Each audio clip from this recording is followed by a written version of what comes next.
Troilus and Cressida. By William Shakespeare. Characters of the play. Priam, king of Troy. His sons, Hector, Troilus, Paris, Deiphobus and Helenus. Margarellon, a bastard son of Priam. Trojan commanders, Aeneas and Antenor. Calchas, a Trojan priest, taking part with the Greeks. Pandarus, uncle to Cressida. Agamemnon, the Greek general. Menelaus, his brother. Greek commanders, Achilles, Ajax, Ulysses, Nestor, Diomedes and Patroclus. Thersites, a deformed and scurrilous Greek. Alexander, servant to Cressida. Servant to Troilus. Servant to Paris. Servant to Diomedes. Helen, wife to Menelaus. Andromache, wife to Hector. Cassandra, daughter to Priam, a prophetess. Cressida, daughter to Calchas. Trojan and Greek soldiers, and attendants. Scene, Troy and the Greek camp before it. How do you find this book? Any thoughts about the book or the author? Any suggestion for improvement? Please take a moment to share your thoughts in a comment. If you like it, share it with your friends who might enjoy it as well. Subscribe to keep in touch. Visit completeaudiobooks.com for more quality content. Act 1. Prologue. In Troy, there lies the scene. From Isles of Greece. The princes Orgulus, their high blood chafed. Have to the port of Athens sent their ships. Fraught with the ministers and instruments. Of cruel war, 69, that war. Their cronets regal. From the Athenian bay. Put forth toward Phrygia. And their vow is made. To ransack Troy, within whose strong immures. The ravished Helen, Menelaus' queen. With wanton Paris sleeps, and that's the quarrel. To Tenedos they come. And the deep-drawing barks do their disgorge. Their warlike fraughtage, now on Dardan plains. The fresh and yet unbruised Greeks do pitch. Their brave pavilions, Priam's six-gated city. Dardan, and Timbria, Helios, Chadas, Troyan. And Antenorides. With massy staples. And corresponsive and fulfilling bolts. Spare up the sons of Troy. Now expectation, tickling skittish spirits. On one and other side, Trojan and Greek. Sets all on hazard, and hither am I come. A prologue armed, but not in confidence. Of author's pen or actor's voice, but suited. In like conditions as our argument. To tell you, fair beholders, that our play leaps o'er the vaunt and firstlings of those broils. Beginning in the middle, starting thence away. To what may be digested in a play. Like or find fault, do as your pleasures are. Now good or bad, 'tis but the chance of war. Scene 1. Troy. Before Priam's palace. Enter Troilus armed, and Pandarus. Troilus. Call here my varlet, I'll unarm again. Why should I war without the walls of Troy? That finds such cruel battle here within. Each Trojan that is master of his heart. Let him to field, Troilus, alas. Hath none. Pandarus. Will this gear ne'er be mended? Troilus. The Greeks are strong and skilful to their strength. Fierce to their skill and to their fierceness valiant. But I am weaker than a woman's tear. Tamer than sleep, fonder than ignorance. Less valiant than the virgin in the night. And skillless as unpracticed infancy. Pandarus.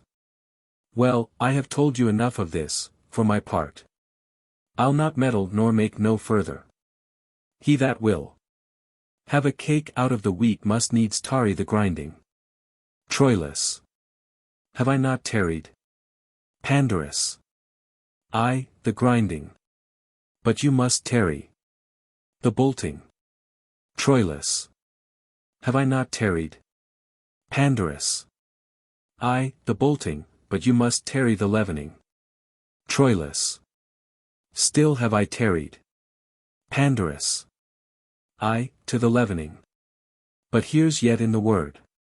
Hereafter, the kneading, the making of the cake, the heating of the oven and the baking, nay, you must stay the cooling too, or you may chance to burn your lips. Troilus. Patience herself, what goddess e'er she be, doth lesser blench at sufferance than I do. At Priam's royal table do I sit. And when fair Cressida comes into my thoughts. So, traitor. When she comes. When is she thence? Pandarus. Well, she looked yesternight fairer than ever I saw her look, or any woman else. Troilus. I was about to tell thee, when my heart, as wedged with a sigh, would rive in twain, lest Hector or my father should perceive me. I have, as when the sun doth light a storm, buried this sigh in wrinkle of a smile. But sorrow, that is couched in seeming gladness, is like that mirth fate turns to sudden sadness. Pandarus. And her hair were not somewhat darker than Helen's. Well, go to there were no more comparison between the women, but, for my part, she is my kinswoman. I would not, as they term it, praise her, but I would. Somebody had heard her talk yesterday, as I did. I will not dispraise your sister Cassandra's wit, but Troilus. O Pandarus. I tell thee, Pandarus. When I do tell thee, there my hopes lie drowned. Reply not in how many fathoms deep they lie indrenched. I tell thee I am mad. In Cressida's love, thou answerst, she is fair. Pour'st in the open ulcer of my heart. Her eyes, her hair, her cheek, her gait, her voice. Handlest in thy discourse, oh, that her hand, in whose comparison all whites are ink, writing their own reproach, to whose soft seizure the signet's down is harsh and spirit of sense. Hard as the palm of ploughman, this thou tell'st me. As true thou tell'st me, when I say I love her. But, saying thus, instead of oil and balm, thou lay'st in every gash that love hath given me the knife that made it. Pandarus. I speak no more than truth. Troilus. Thou dost not speak so much. Pandarus. Faith, I'll not meddle in't. Let her be as she is. If she be fair, 'tis the better for her, and she be not, she has the mends in her own hands. Troilus. Good Pandarus, how now, Pandarus? Pandarus. I have had my labor for my travail. Ill thought on of her and ill thought on of you, gone between and between, but small thanks for my labor. Troilus. What, art thou angry, Pandarus? What, with me? Pandarus. Because she's kin to me, therefore she's not so fair as Helen, and she were not kin to me, she would be as fair on Friday as Helen is on Sunday. But what care I care not, and she were a blackamoor, 'tis all one to me. Troilus. Say I she is not fair. Pandarus. I do not care whether you do or no. She's a fool to stay behind her father, let her to the Greeks, and so I'll tell her the next time I see her, for my part.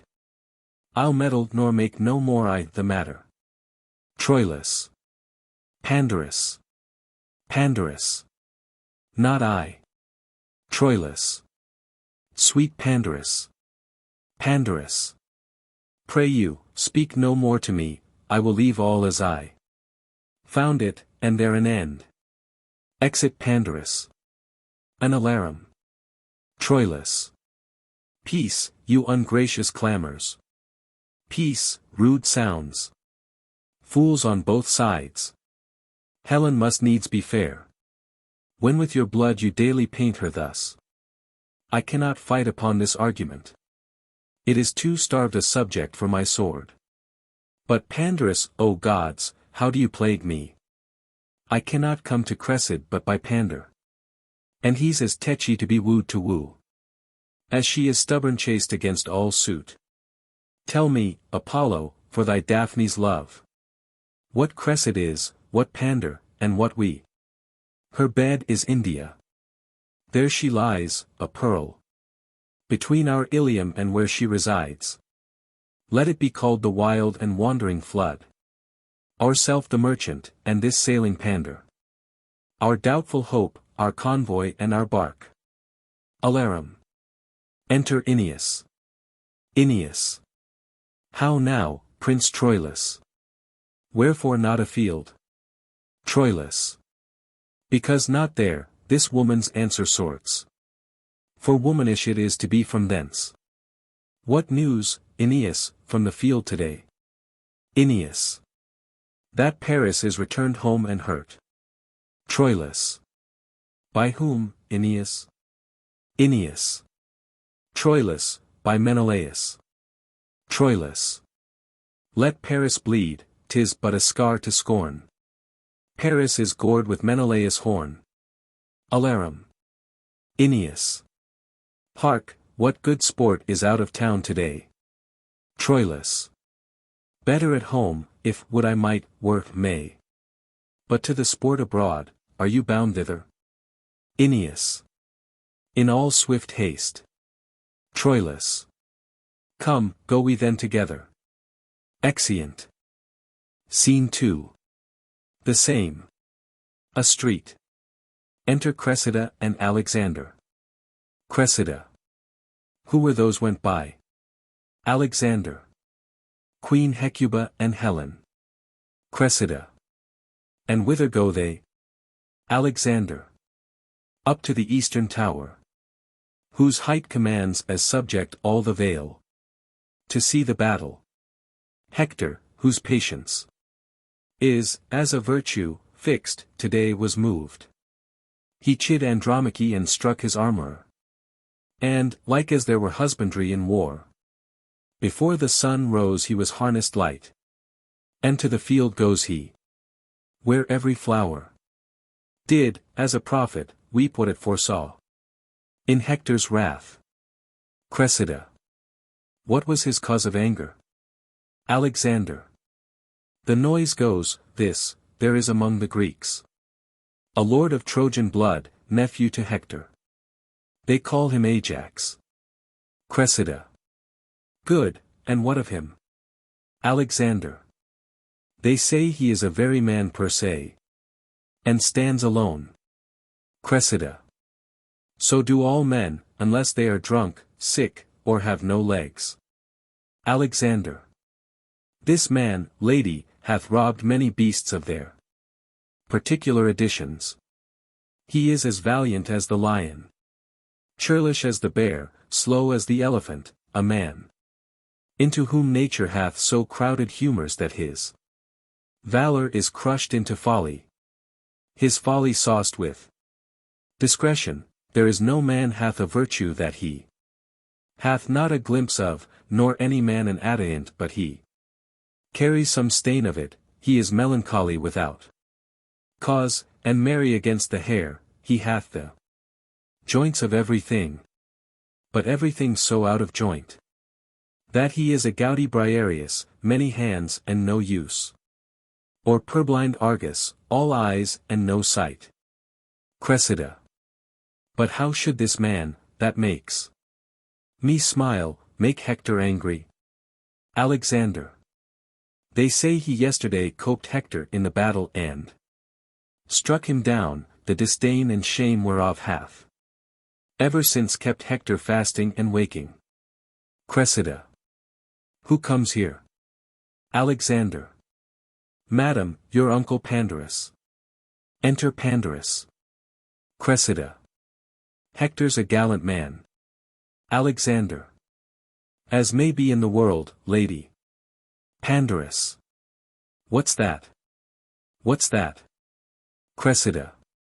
Good morrow, Uncle Pandarus. Pandarus. Good morrow, Cousin Cressida, what do you talk of? Good morrow, Alexander. How do you, cousin. When? Were you at Ilium? Cressida. This morning, uncle. Pandarus. What were you talking of when I came? Was Hector armed and gone ere ye came to Ilium? Helen was not up, was she? Cressida. Hector was gone, but Helen was not up. Pandarus. Even so, Hector was stirring early. Cressida. That were we talking of, and of his anger. Pandarus. Was he angry? Cressida. So he says here. Pandarus. True, he was so, I know the cause too, he'll lay about him today, I can tell them that, and theirs. Troilus will not come far behind him, let them take heed of Troilus, I can tell them that too. Cressida. What, is he angry too? Pandarus. Who, Troilus? Troilus is the better man of the two. Cressida. O Jupiter! There's no comparison. Pandarus. What, not between Troilus and Hector? Do you know a man if you see him? Cressida. I, if I ever saw him before and knew him. Pandarus. Well, I say Troilus is Troilus. Cressida. Then you say as I say, for, I am sure, he is not Hector. Pandarus. No, nor Hector is not Troilus in some degrees. Cressida. 'Tis just to each of them, he is himself. Pandarus. Himself. Alas, poor Troilus. I would he were. Cressida. So he is. Pandarus. Condition, I had gone barefoot to India. Cressida. He is not Hector. Pandarus. Himself.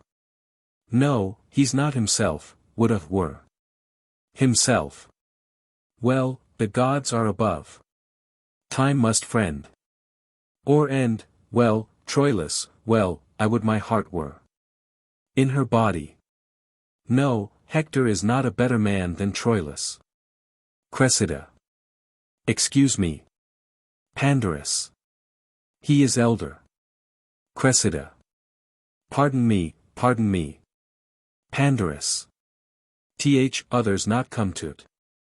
You shall tell me another tale, when others come to't. Hector shall not have his wit this year. Cressida. He shall not need it, if he have his own. Pandarus. Nor his qualities. Cressida. No matter. Pandarus. Nor his beauty. Cressida. 'Twould not become him, his own's better.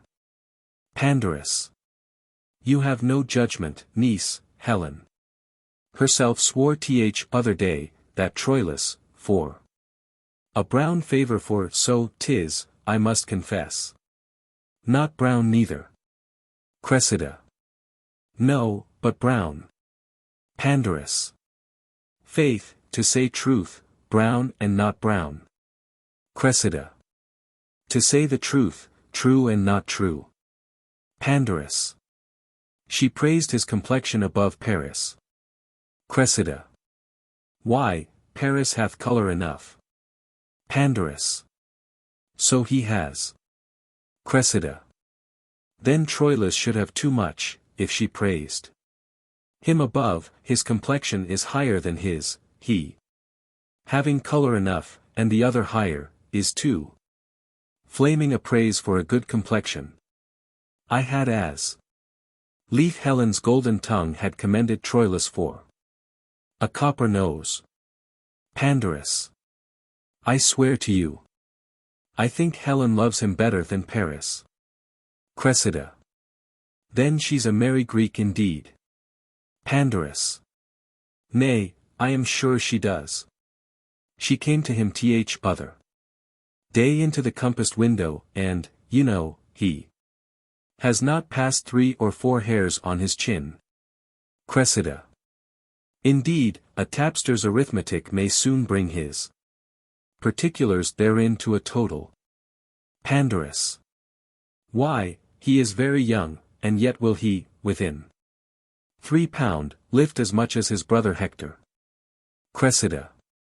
Is he so young a man and so old a lifter? Pandarus. But to prove to you that Helen loves him, she came and puts me her white hand to his cloven chin. Cressida. Juno have mercy. How came it cloven? Pandarus.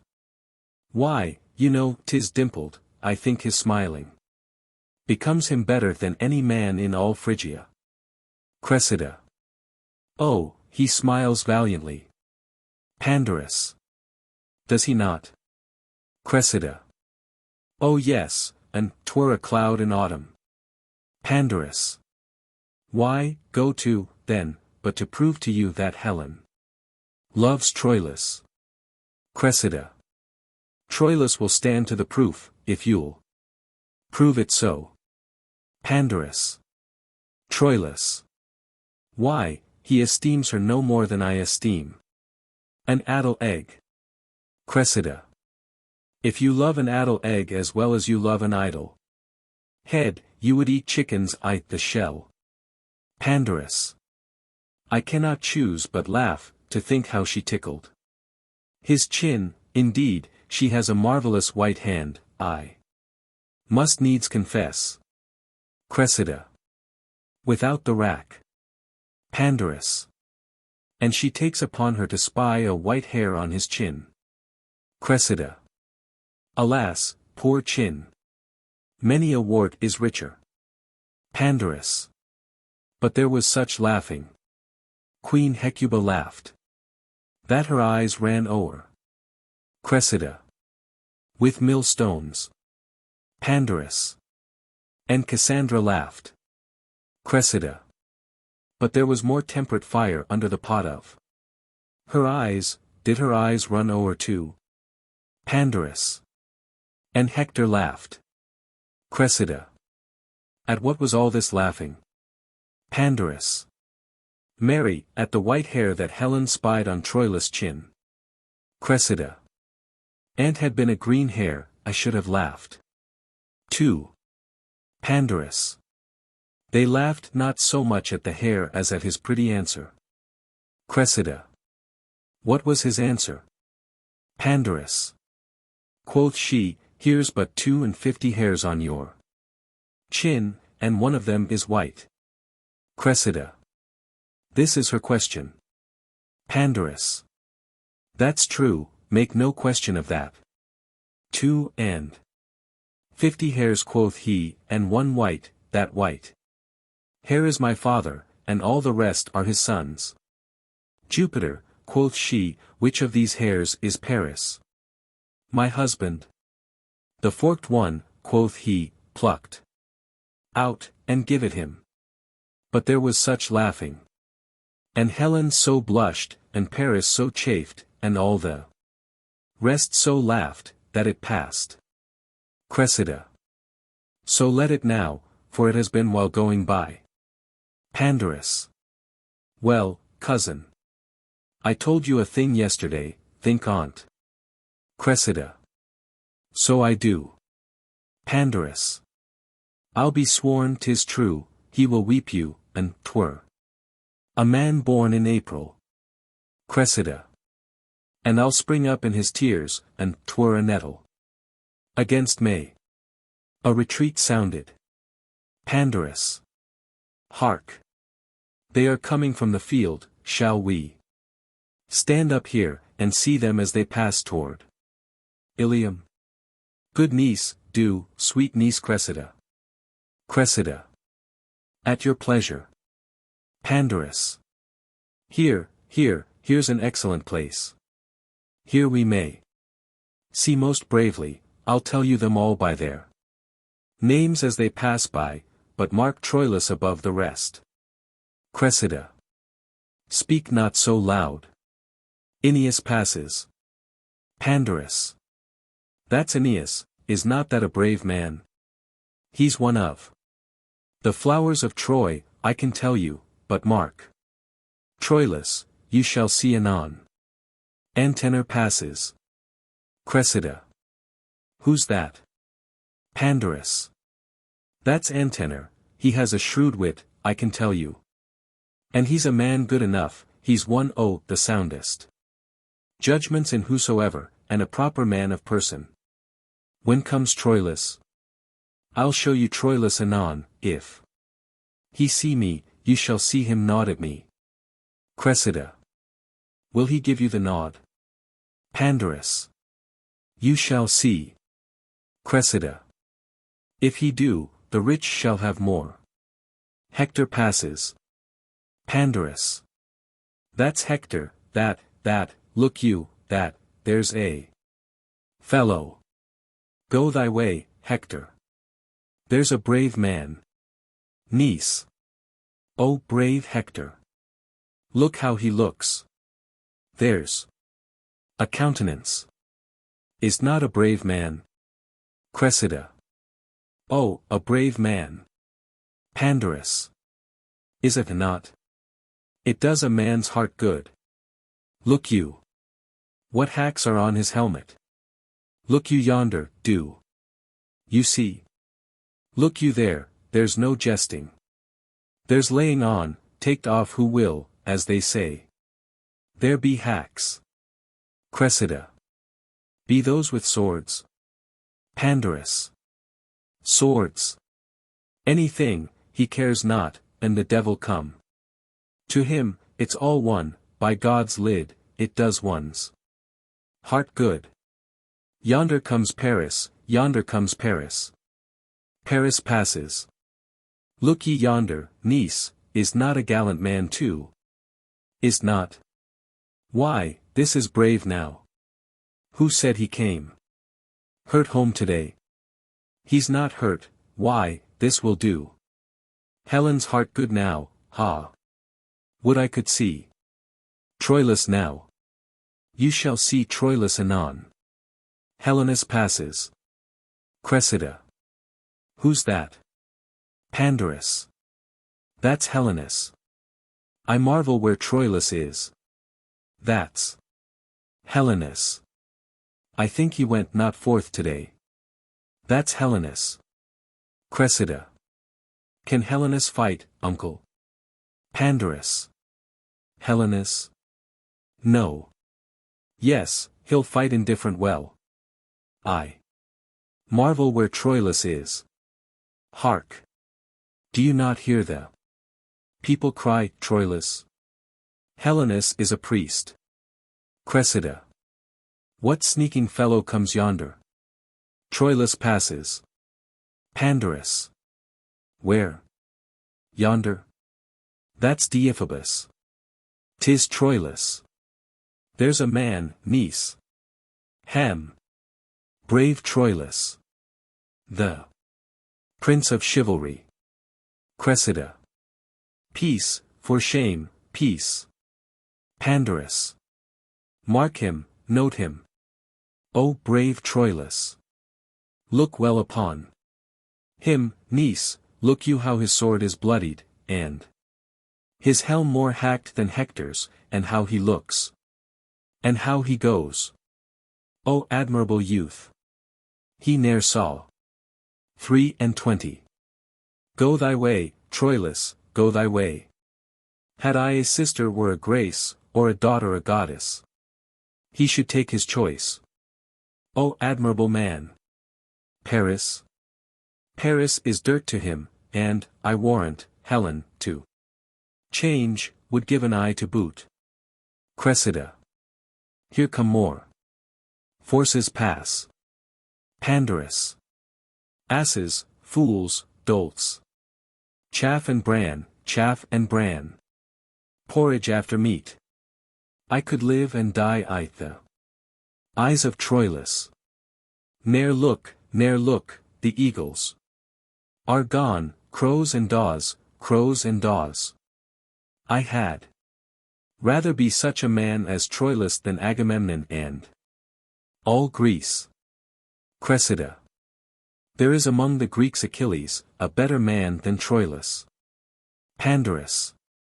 Achilles. A drayman, a porter, a very camel. Cressida. Well, well. Pandarus. Well, well. Why, have you any discretion? Have you any eyes? Do you know what a man is? Is not birth, beauty, good shape, discourse, manhood, learning, gentleness, virtue, youth, liberality, and such like, the spice and salt that season a man? Cressida. I, a minced man, and then to be baked with no date in the pie, for then the man's date's out. Pandarus. You are such a woman. One knows not at what ward you lie. Cressida. Upon my back, to defend my belly. Upon my wit, to defend my wiles, upon my secrecy, to defend mine honesty, my mask, to defend my beauty, and you, to defend all these, and at all these wards I lie, at 1,000 watches. Pandarus. Say one of your watches. Cressida. Nay, I'll watch you for that, and that's one of the chiefest of them too, if I cannot ward what I would not have hit, I can watch you for telling how I took the blow, unless it swell past hiding, and then it's past watching. Pandarus. You are such another. Enter Troilus's boy. Boy. Sir, my lord would instantly speak with you. Pandarus. Where? Boy. At your own house, there he unarms him. Pandarus. Good boy, tell him I come. Exit boy. I doubt he be hurt. Fare ye well, good niece. Cressida. Adieu, uncle. Pandarus. I'll be with you, niece, by and by. Cressida. To bring, uncle. Pandarus. I, a token from Troilus. Cressida. By the same token, you are a bawd. Exit Pandarus. Words, vows, gifts, tears, and love's full sacrifice he offers in another's enterprise. But more in Troilus thousandfold I see than in the glass of Pandar's praise may be. Yet hold I off. Women are angels, wooing. Things won are done, joy's soul lies in the doing. That she beloved knows not that knows not this. Men prize the thing ungained more than it is. That she was never yet that ever knew. Love got so sweet as when desire did sue. Therefore this maxim out of love I teach. Achievement is command. Ungained, beseech. Then though my heart's content firm love doth bear, nothing of that shall from mine eyes appear. Exeunt. Scene 3. The Grecian camp. Before Agamemnon's tent. Senate. Enter Agamemnon, Nestor, Ulysses, Menelaus, and others. Agamemnon. Princes. What grief hath set the jaundice on your cheeks? The ample proposition that hope makes. In all designs begun on earth below. Fails in the promised largeness, checks and disasters. Grow in the veins of actions highest reared. As knots, by the conflux of meeting sap. Infect the sound pine and divert his grain. Tortive and errant from his course of growth. Nor, princes, is it matter new to us, that we come short of our suppose so far. That after 7 years' siege yet Troy walls stand. Sith every action that hath gone before. Whereof we have record, trial did draw. Bias and thwart, not answering the aim. And that unbodied figure of the thought. That gave surmised shape. Why then, you princes? Do you with cheeks abashed behold our works? And call them shames? Which are indeed not else but the protractive trials of great Jove. To find persistive constancy in men. The fineness of which metal is not found in fortune's love. For then the bold and coward, the wise and fool, the artist and unread, the hard and soft seem all affined in kin. But, in the wind and tempest of her frown, distinction, with a broad and powerful fan, puffing at all, winnows the light away. And what hath mass or matter, by itself, lies rich in virtue and unmingled. Nestor, with due observance of thy godlike seat, great Agamemnon, Nestor shall apply thy latest words. In the reproof of chance lies the true proof of men, the sea being smooth. How many shallow bauble boats dare sail upon her patient breast, making their way with those of nobler bulk? But let the ruffian Boreas once enrage the gentle Thetis, and anon behold the strong-ribbed bark through liquid mountains cut, bounding between the two moist elements. Like Perseus' horse, where's then the saucy boat, whose weak untimbered sides but even now co-rivaled greatness, either to harbor fled, or made a toast for Neptune? Even so doth valor's show and valor's worth divide in storms of fortune, for in her ray and brightness the herd hath more annoyance by the breeze than by the tiger. But when the splitting wind makes flexible the knees of knotted oaks, and flies fled under shade, why, then the thing of courage, as roused with rage doth sympathize, and with an accent tuned in selfsame key, retorts to chiding fortune. Ulysses, Agamemnon, thou great commander, nerve and bone of Greece, heart of our numbers, soul and only spirit, in whom the tempers and the minds of all should be shut up, hear what Ulysses speaks. Besides the applause and approbation to which, to Agamemnon, most mighty for thy place and sway, to Nestor, and thou most reverend for thy stretched out life, I give to both your speeches, which were such as Agamemnon and the hand of Greece should hold up high in brass, and such again as venerable Nestor, hatched in silver, should with a bond of air, strong as the axle tree, on which heaven rides, knit all the Greekish ears to his experienced tongue, yet let it please both. Thou great, and wise, to hear Ulysses speak. Agamemnon, speak, Prince of Ithaca, and beat of less expect that matter needless, of importless burden. Divide thy lips, then we are confident. When rank Thersites opes his mastic jaws, we shall hear music, wit and oracle. Ulysses, Troy, yet upon his basis, had been down, and the great Hector's sword had lacked a master. But for these instances, the specialty of rule hath been neglected. And, look, how many Grecian tents do stand hollow upon this plain, so many hollow factions. When that the general is not like the hive, to whom the foragers shall all repair.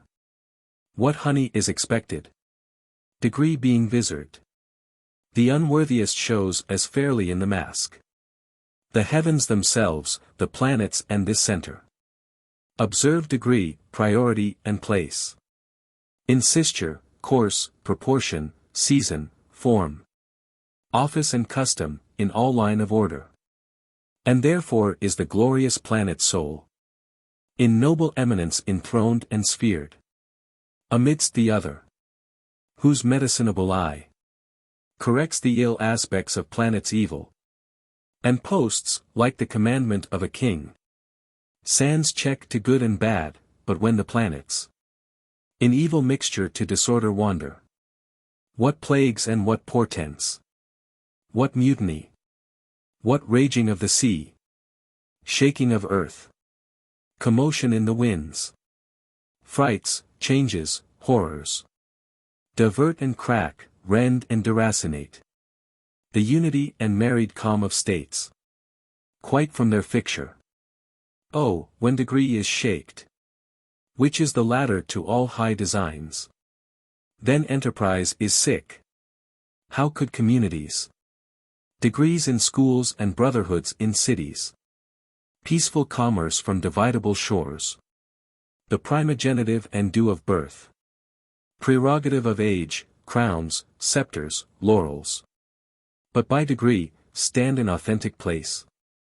Take but degree away, untune that string. And, hark, what discord follows. Each thing meets.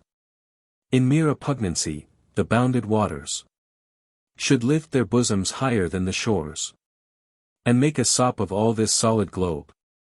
Strength should be lord of imbecility, and the rude son should strike his father dead.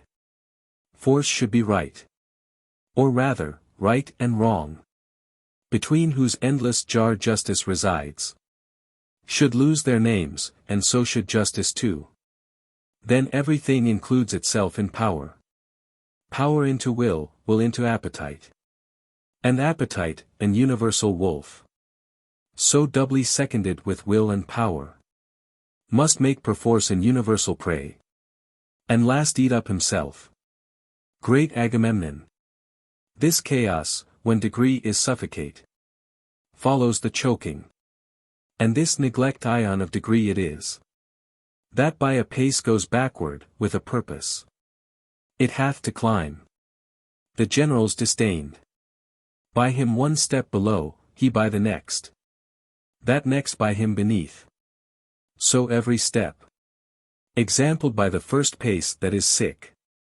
Of his superior, grows to an envious fever. Of pale and bloodless emulation. And 'tis this fever that keeps Troy on foot. Not her own sinews. To end a tale of length. Troy in our weakness stands, not in her strength. Nestor.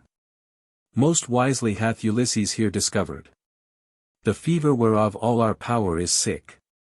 Agamemnon. The nature of the sickness found, Ulysses. What is the remedy? Ulysses. The great Achilles, whom opinion crowns. The sinew and the forehand of our host. Having his ear full of his airy fame, grows dainty of his worth. And in his tent lies mocking our designs, with him Patroclus. Upon a lazy bed the livelong day breaks scurril jests. And with ridiculous and awkward action, which, slanderer, he imitation calls, he pageants us. Sometime, great Agamemnon, thy topless deputation he puts on. And, like a strutting player, whose conceit lies in his hamstring, and doth think it rich to hear the wooden dialogue and sound twixt his stretched footing and the scaffoldage, such to be pitied and o'errested seeming. He acts thy greatness in, and when he speaks, 'tis like a chime amending, with terms unsquared, which, from the tongue of roaring Typhon dropped, would seem hyperboles. At this fusty stuff, the large Achilles, on his pressed bed lolling, from his deep chest laughs out a loud applause. Cries, excellent.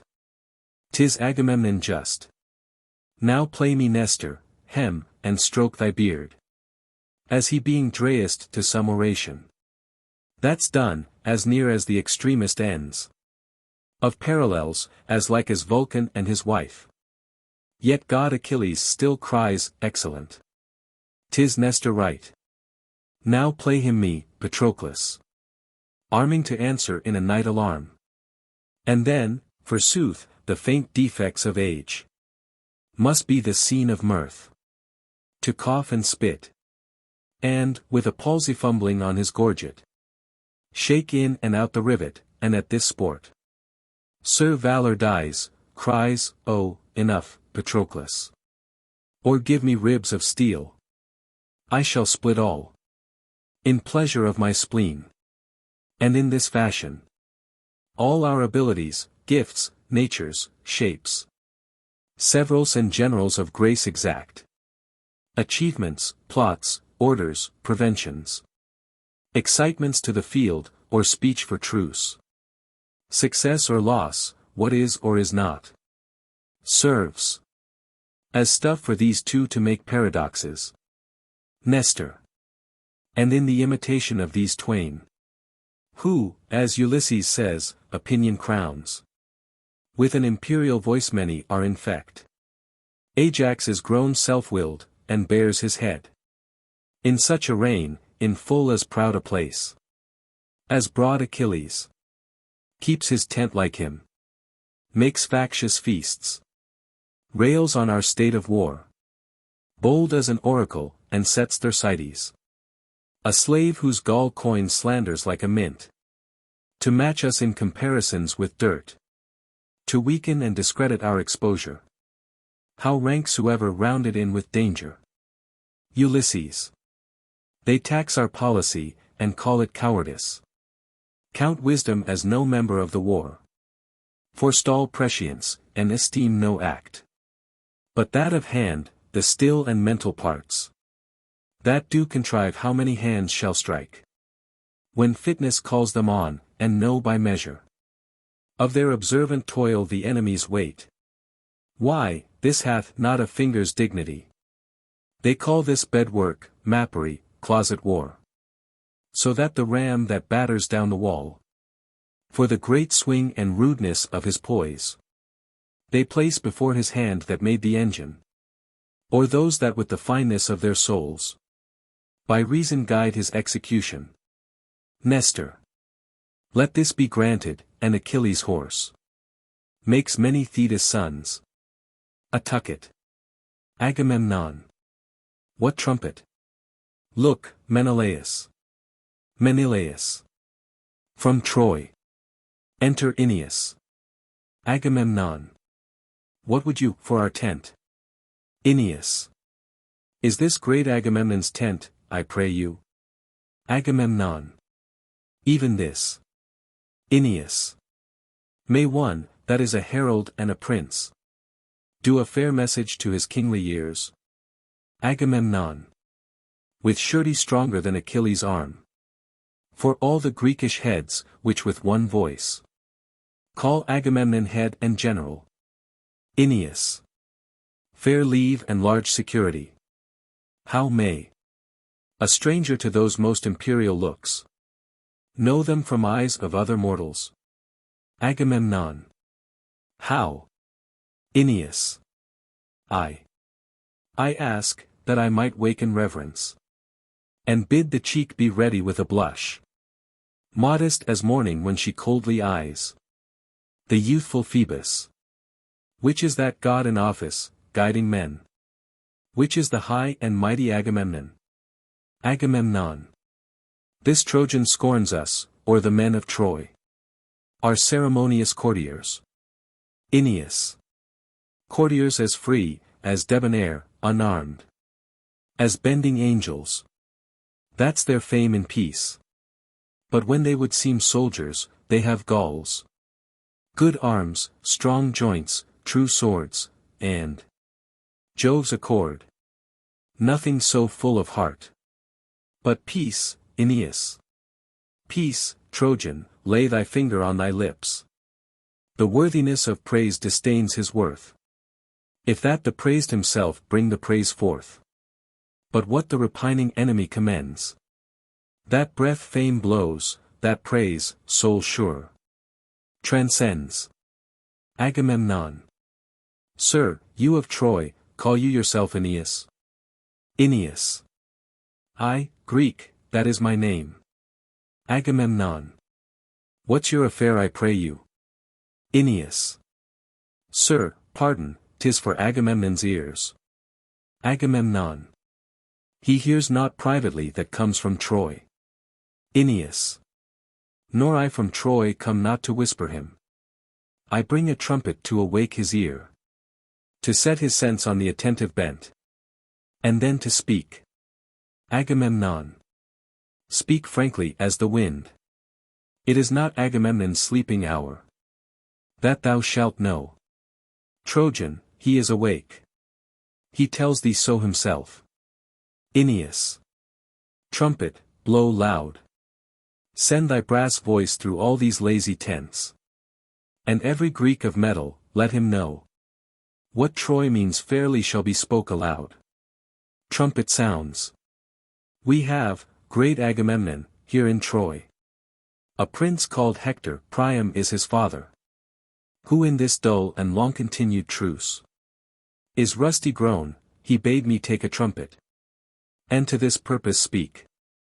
Kings, princes, lords, if there be one among the fairest of Greece, that holds his honor higher than his ease, that seeks his praise more than he fears his peril, that knows his valor, and knows not his fear, that loves his mistress more than in confession, with truant vows to her own lips he loves, and dare avow her beauty and her worth, in other arms than hers, to him this challenge.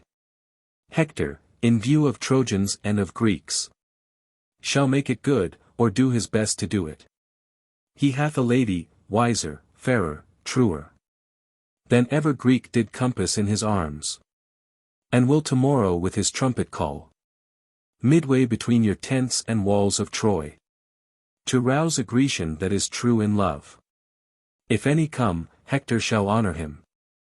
If none, he'll say in Troy when he retires, the Grecian dames are sunburnt and not worth the splinter of a lance. Even so much. Agamemnon. This shall be told our lovers, Lord Aeneas. If none of them have soul in such a kind, we left them all at home, but we are soldiers. And may that soldier a mere recreant prove. That means not, hath not, or is not in love. If then one is, or hath, or means to be, that one meets Hector. If none else, I am he. Nestor. Tell him of Nestor, one that was a man. When Hector's grandsire sucked, he is old now. But if there be not in our Grecian host one noble man that hath one spark of fire to answer for his love, tell him from me. I'll hide my silver beard in a gold beaver, and in my vantbrace put this withered brawn, and meeting him will tell him that my lady was fairer than his grandam and as chaste as may be in the world, his youth in flood. I'll prove this truth with my 3 drops of blood. Aeneas. Now heavens forbid such scarcity of youth. Ulysses. Amen. Agamemnon. Fair Lord Aeneas, let me touch your hand. To our pavilion shall I lead you, sir. Achilles shall have word of this intent. So shall each lord of Greece, from tent to tent.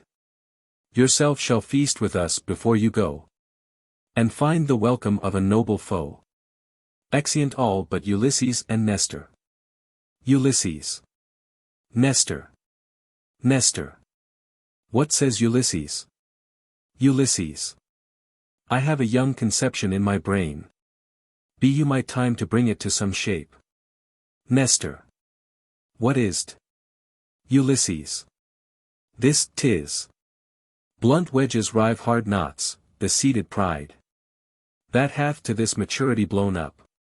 In rank Achilles must or now be cropped, or, shedding, breed a nursery of like evil, to overbulk us all. Nestor. Well, and how? Ulysses. This challenge that the gallant Hector sends, however it is spread in general name, relates in purpose only to Achilles. Nestor. The purpose is perspicuous even as substance, whose grossness little characters sum up, and, in the publication, make no strain. But that Achilles, were his brain as barren as banks of Libya, though, Apollo knows 'tis dry enough, will, with great speed of judgment, I, with celerity, find Hector's purpose, pointing on him. Ulysses. And wake him to the answer, think you? Nestor. Yes, 'tis most meet, whom may you else oppose? That can from Hector bring his honor off. If not Achilles, thought't be a sportful combat, yet in the trial much opinion dwells.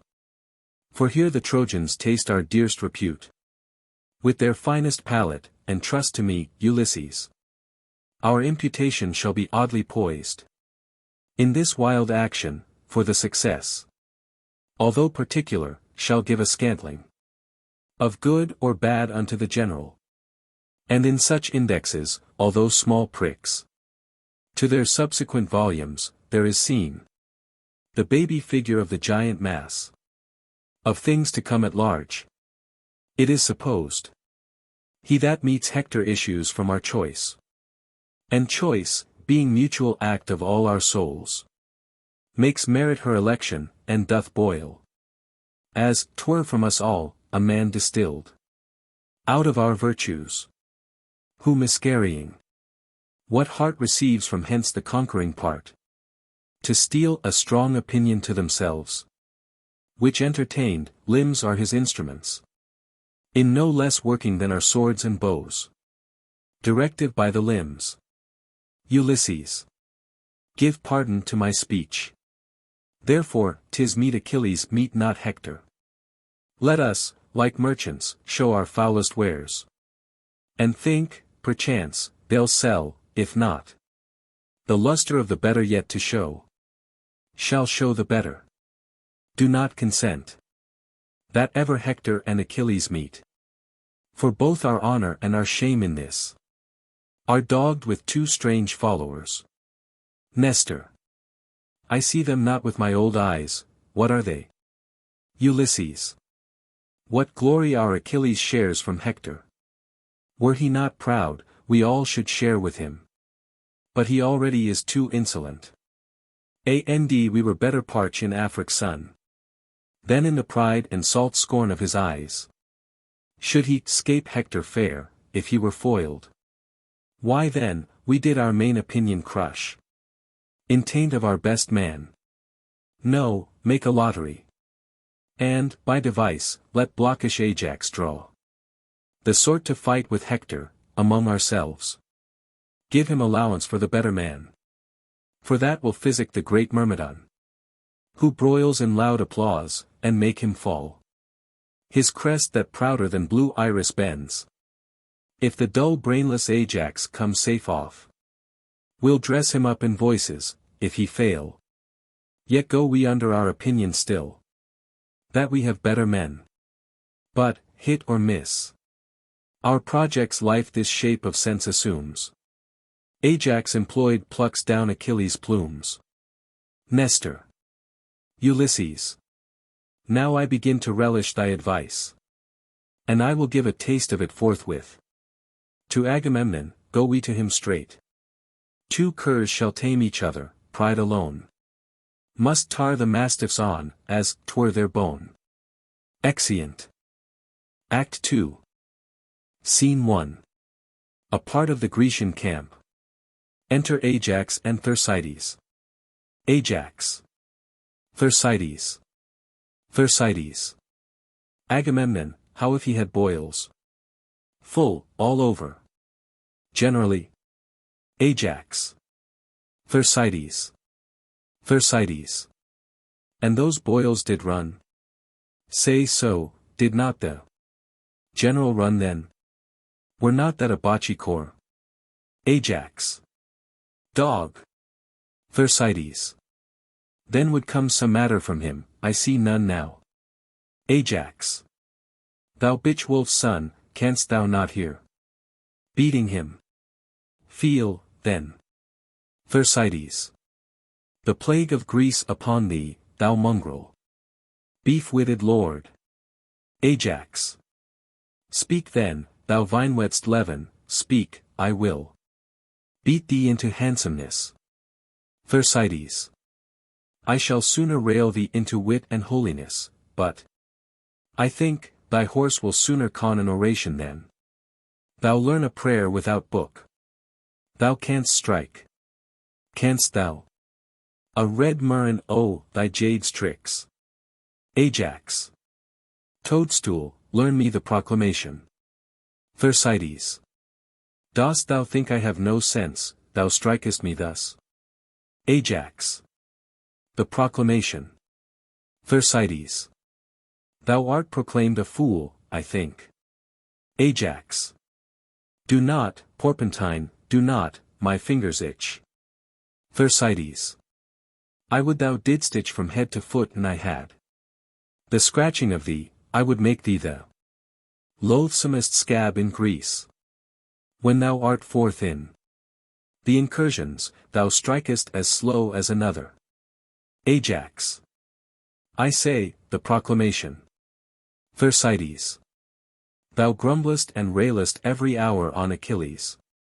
And thou art as full of envy at his greatness as Cerberus is at Proserpine's beauty, that thou barkest at him. Ajax. Mistress Thersites. Thersites. Thou shouldest strike him. Ajax. Cob loaf. Thersites. He would pun thee into shivers with his fist, as a sailor breaks a biscuit. Ajax. Beating him, you whoreson cur. Thersites.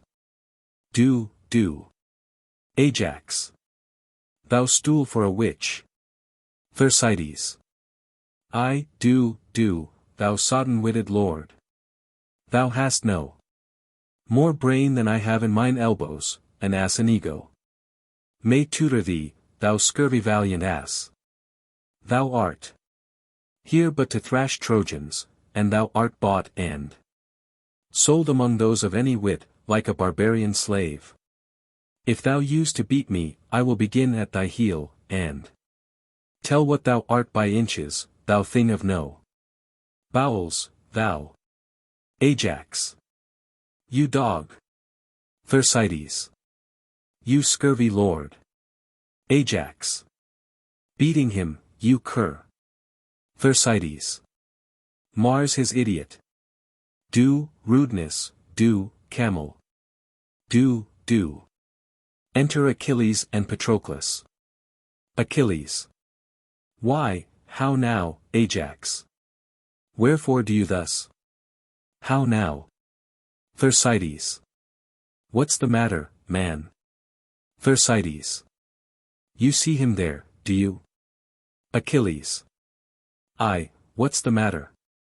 Thersites. Nay, look upon him. Achilles.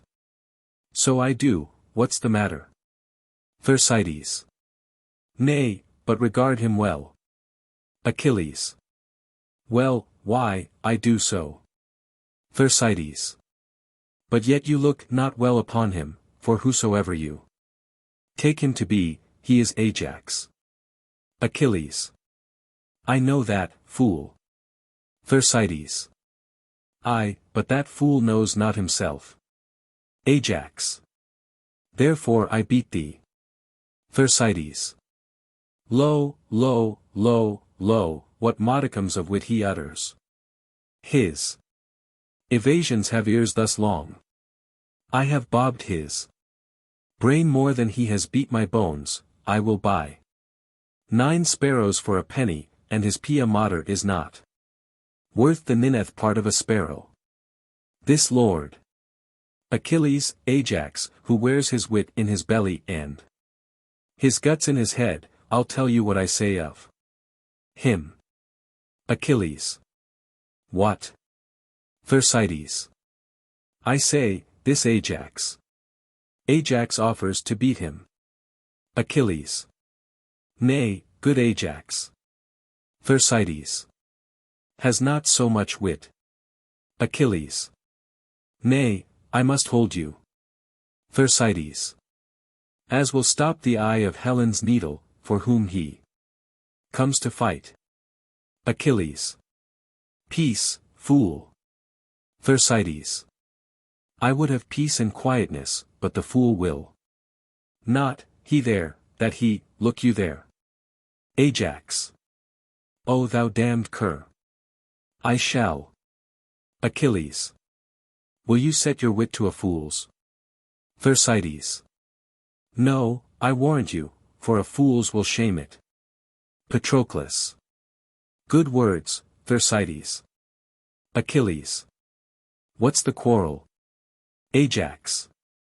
I bade the vial I'll go learn me the tenor of the proclamation, and he rails upon me. Thersites. I serve thee not. Ajax. Well, go to. Thersites. I serve here voluntarily. Achilles.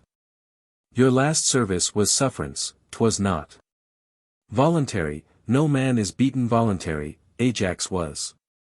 Hear the voluntary, and you as under an impress. Thersites. E'en so. A great deal of your wit, too, lies in your sinews, or else there be liars. Hector have a great catch, if he knock out either of your brains, were as good crack a fusty nut with no kernel. Achilles.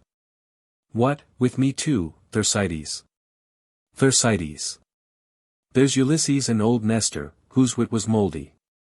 Ere your grandsires had nails on their toes, yoke you like draft oxen and make you plough up the wars.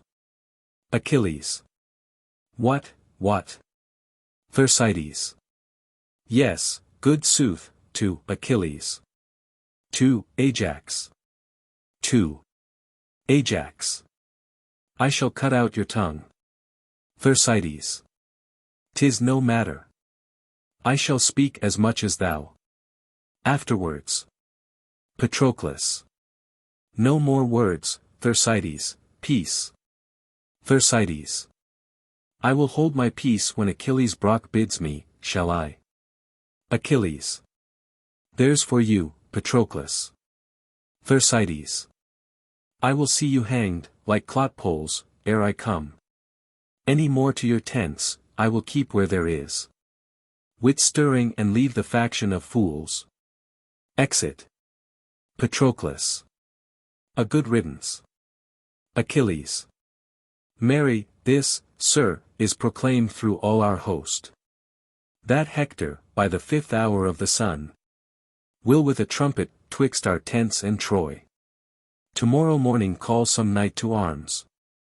That hath a stomach. And such a one that dare maintain I know not what, 'tis trash. Farewell. Ajax. Farewell. Who shall answer him? Achilles. I know not, 'tis put to lottery, otherwise. He knew his man. Ajax. Oh, meaning you. I will go learn more of it. Exeunt. Scene 2. Troy. A room in Priam's palace. Enter Priam, Hector, Troilus, Paris, and Helenus. Priam. After so many hours, lives, speeches spent.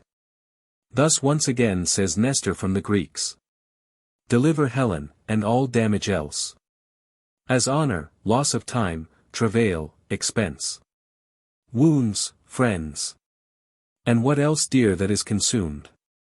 In hot digestion of this cormorant war. Shall be struck off. Hector, what say you to't? Hector. Though no man lesser fears the Greeks than I. As far as toucheth my particular. Yet, dread Priam. There is no lady of more softer bowels.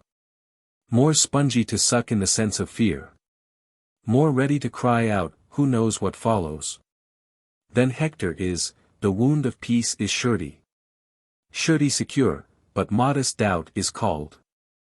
The beacon of the wise, the tent that searches.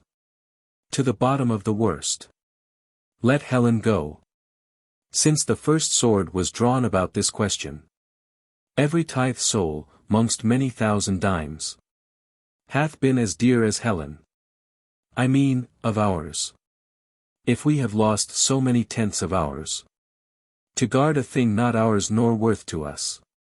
Had it our name, the value of 1/10. What merits in that reason which denies the yielding of her up? Troilus. Fie, my brother.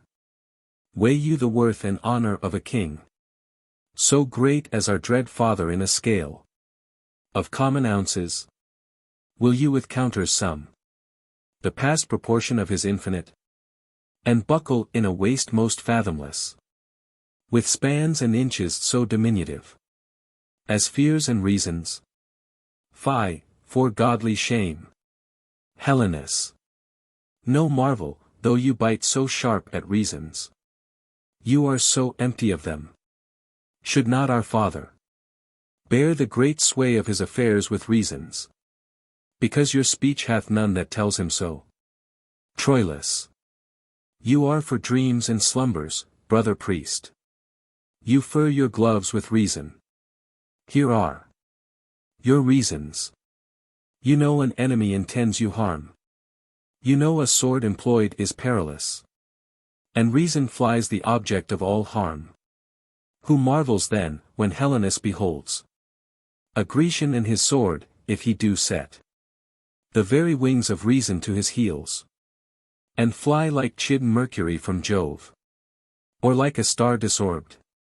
Nay, if we talk of reason, let's shut our gates and sleep. Manhood and honor should have hare hearts, would they but fat their thoughts with this crammed reason, reason and respect make livers pale and lustihood deject.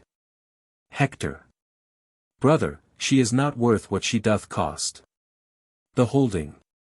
Troilus. What is aught, but as 'tis valued? Hector. But value dwells not in particular will. It holds his estimate and dignity. As well wherein 'tis precious of itself. As in the prizer, 'tis mad idolatry. To make the service greater than the god. And the will dotes that is attributive to what infectiously itself affects, without some image of the affected merit. Troilus. I take today a wife, and my election is led on in the conduct of my will enkindled by mine eyes and ears. Two traded pilots twixt the dangerous shores of will and judgment, how may I avoid? Although my will distaste what it elected, the wife I chose, there can be no evasion. To blench from this and to stand firm by honor, we turn not back the silks upon the merchant. When we have soiled them, nor the remainder viands, we do not throw in unrespective sieve, because we now are full. It was thought meet Paris should do some vengeance on the Greeks. Your breath of full consent bellied his sails. The seas and winds, old wranglers, took a truce, and did him service. He touched the ports desired, and for an old aunt whom the Greeks held captive, he brought a Grecian queen, whose youth and freshness wrinkles Apollo's, and makes stale the morning. Why keep we her? The Grecians keep our aunt. Is she worth keeping? Why, she is a pearl, whose price hath launched above 1,000 ships, and turned crowned kings to merchants. If you'll avouch 'twas wisdom Paris went, as you must needs, for you all cried, go, go. If you'll confess he brought home noble prize, as you must needs, for you all clapped your hands, and cried, inestimable. Why do you now the issue of your proper wisdom's rate, and do a deed that fortune never did, beggar the estimation which you prized, richer than sea and land? Oh, theft most base, that we have stolen what we do fear to keep. But, thieves, unworthy of a thing so stolen, that in their country did them that disgrace, we fear to warrant in our native place. Cassandra. Within, cry, Trojans, cry. Priam. What noise? What shriek is this? Troilus. 'Tis our mad sister, I do know her voice. Cassandra. Within, cry, Trojans. Hector. It is Cassandra. Enter Cassandra, raving. Cassandra. Cry, Trojans, cry. Lend me 10,000 eyes, and I will fill them with prophetic tears. Hector. Peace, sister, peace. Cassandra. Virgins and boys, mid-age and wrinkled eld. Soft infancy, that nothing canst but cry. Add to my clamors. Let us pay betimes a moiety of that mass of moan to come. Cry, Trojans, cry. Practice your eyes with tears.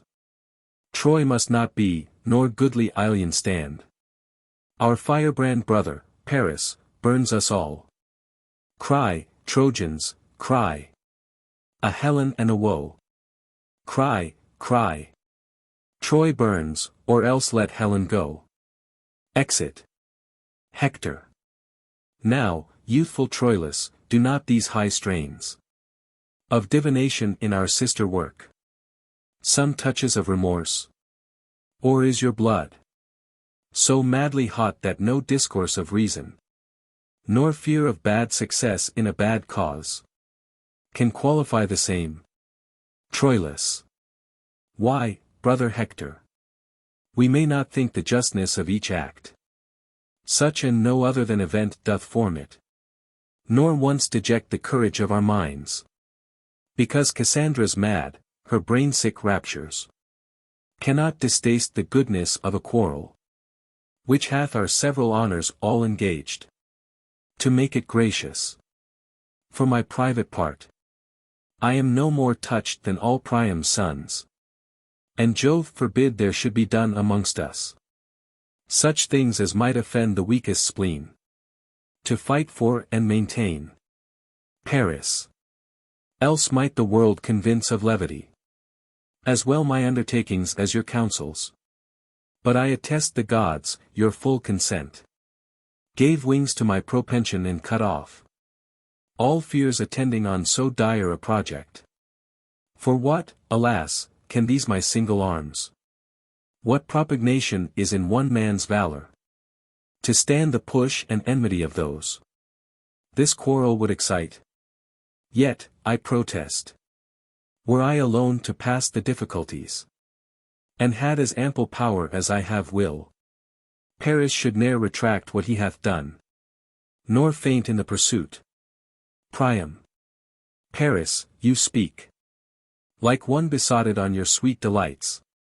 You have the honey still, but these the gall. So to be valiant is no praise at all. Paris. Sir, I propose not merely to myself the pleasure such a beauty brings with it, but I would have the soil of her fair rape wiped off, in honorable keeping her. What treason were it to the ransacked queen? Disgrace to your great worths and shame to me. Now to deliver her possession up on terms of base compulsion. Can it be that so degenerate a strain as this should once set footing in your generous bosoms? There's not the meanest spirit on our party without a heart to dare or sword to draw, when Helen is defended, nor none so noble, whose life were ill bestowed or death unfamed, where Helen is the subject. Then, I say, well may we fight for her whom, we know well, the world's large spaces cannot parallel. Hector. Paris and Troilus, you have both said well. And on the cause and question now in hand, have glozed, but superficially, not much. Unlike young men, whom Aristotle thought unfit to hear moral philosophy. The reasons you allege do more conduce to the hot passion of distempered blood, than to make up a free determination twixt right and wrong. For pleasure and revenge have ears more deaf than adders to the voice of any true decision. Nature craves all dues be rendered to their owners. Now, what nearer debt in all humanity than wife is to the husband? If this law of nature be corrupted through affection, and that great minds, of partial indulgence, to their benumbed wills, resist the same, there is a law in each well-ordered nation to curb those raging appetites that are most disobedient and refractory. If Helen then be wife to Sparta's king, as it is known she is, these moral laws of nature and of nations speak aloud. To have her back returned, thus to persist in doing wrong extenuates not wrong, but makes it much more heavy. Hector's opinion is this in way of truth, yet any earthless. My sprightly brethren, I propend to you in resolution to keep Helen still. For 'tis a cause that hath no mean dependence upon our joint and several dignities. Troilus. Why, there you touched the life of our design. Were it not glory that we more affected than the performance of our heaving spleens? I would not wish a drop of Trojan blood spent more in her defense. But, worthy Hector, she is a theme of honor and renown, a spur to valiant and magnanimous deeds, whose present courage may beat down our foes, and fame in time to come canonize us. For, I presume, brave Hector would not lose so rich advantage of a promised glory as smiles upon the forehead of this action, for the wide world's revenue. Hector, I am yours, you valiant offspring of great Priamus. I have a roisting challenge sent amongst the dun and factious nobles of the Greeks. Will strike amazement to their drowsy spirits. I was advertised their great general slept, whilst emulation in the army crept. This, I presume, will wake him. Exeunt. Scene 3. The Grecian camp. Before Achilles' tent. Enter Thersites, Solus. Thersites. How now, Thersites? What lost in the labyrinth of thy fury? Shall the elephant Ajax carry it thus? He beats me, and I rail at him, oh, worthy satisfaction. Would it were otherwise, that I could beat him whilst he railed at me. Spoot, I'll learn to conjure and raise devils, but I'll see some issue of my spiteful execrations. Then there's Achilles, a rare engineer. If Troy be not taken till these two undermine it, the walls will stand till they fall of themselves. O thou great thunderdarter of Olympus! Forget that thou art Jove, the king of gods, and Mercury, lose all the serpentine craft of thy caduceus, if ye take not that little less than little wit from them that they have, which short-armed ignorance itself knows is so abundant. Scarce, it will not in circumvention deliver a fly from a spider, without drawing their massy irons and cutting the web. After this, the vengeance on the whole camp, or rather, the bone ache. For that, methinks, is the curse dependent on those that war. For a placket, I have said my prayers and devil envy. Say Amen. What ho! My lord Achilles. Enter Patroclus. Patroclus. Who's there? Thersites. Good Thersites, come in and rail. Thersites. If I could have remembered a gilt counterfeit, thou wouldst not have slipped out of my contemplation, but it is no matter, thyself upon thyself. The common curse of mankind, folly and ignorance, be thine in great revenue. Heaven bless thee from a tutor, and discipline come not near thee. Let thy blood be thy direction till thy death. Then if she that lays thee out says thou art a fair course, I'll be sworn and sworn upon she never shrouded any but Lazars.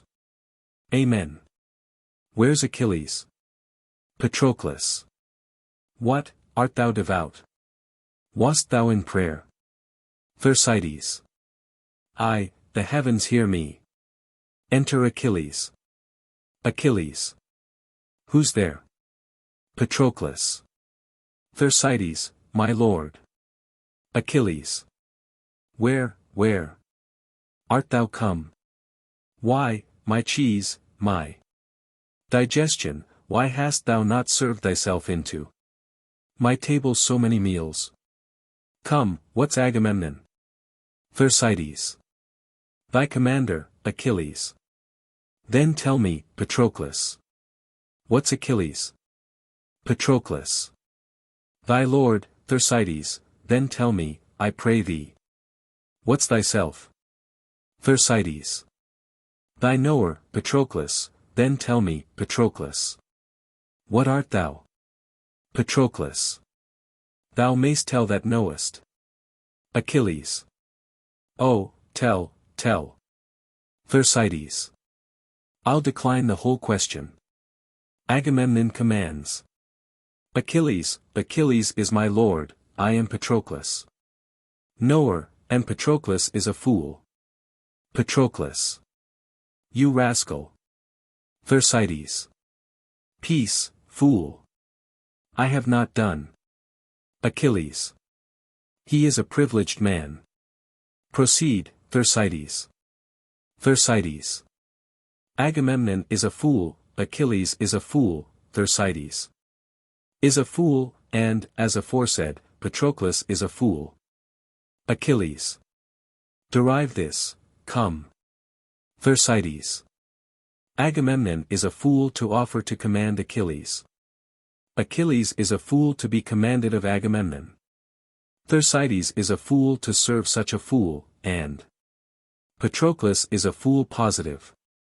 Patroclus. Why am I a fool? Thersites. Make that demand of the prover. It suffices me thou art. Look you, who comes here? Achilles. Patroclus, I'll speak with nobody. Come in with me, Thersites. Exit. Thersites. Here is such patchery, such juggling and such knavery. All the argument is a cuckold and a whore. A good quarrel to draw emulous factions, and bleed to death upon. Now, the dry Serpigo on. The subject. And war and lechery confound all. Exit. Enter Agamemnon, Ulysses, Nestor, Diomedes, and Ajax. Agamemnon. Where is Achilles? Patroclus. Within his tent, but ill-disposed, my lord. Agamemnon. Let it be known to him that we are here. He sent our messengers, and we lay by our appertainments, visiting of him. Let him be told so. Lest perchance he think we dare not move the question of our place, or know not what we are. Patroclus. I shall say so to him. Exit. Ulysses. We saw him at the opening of his tent. He is not sick. Ajax. Yes, lion sick, sick of proud heart, you may call it. Melancholy, if you will favor the man, but, by my head, 'tis pride, but why? Let him show us the cause. A word, my lord. Takes Agamemnon aside. Nestor. What moves Ajax thus to bay at him? Ulysses. Achilles hath inveigled his fool from him. Nestor. Who, Thersites? Ulysses. He. Nestor. Then will Ajax lack matter, if he have lost his argument. Ulysses. No, you see, he is his argument that has his argument, Achilles. Nestor. All the better, their fraction is more our wish than their faction, but it was a strong composure a fool could disunite. Ulysses. The amity that wisdom knits not, folly may easily untie. Here comes Patroclus. Re-enter Patroclus. Nestor. No Achilles with him. Ulysses. The elephant hath joints, but none for courtesy. His legs are legs for necessity, not for flexure. Patroclus. Achilles bids me say, he is much sorry. If anything more than your sport and pleasure did move your greatness and this noble state to call upon him, he hopes it is no other but for your health and your digestion's sake, and after dinner's breath. Agamemnon. Hear you, Patroclus. We are too well acquainted with these answers. But his evasion, winged thus swift with scorn, cannot outfly our apprehensions. Much attribute he hath, and much the reason why we ascribe it to him.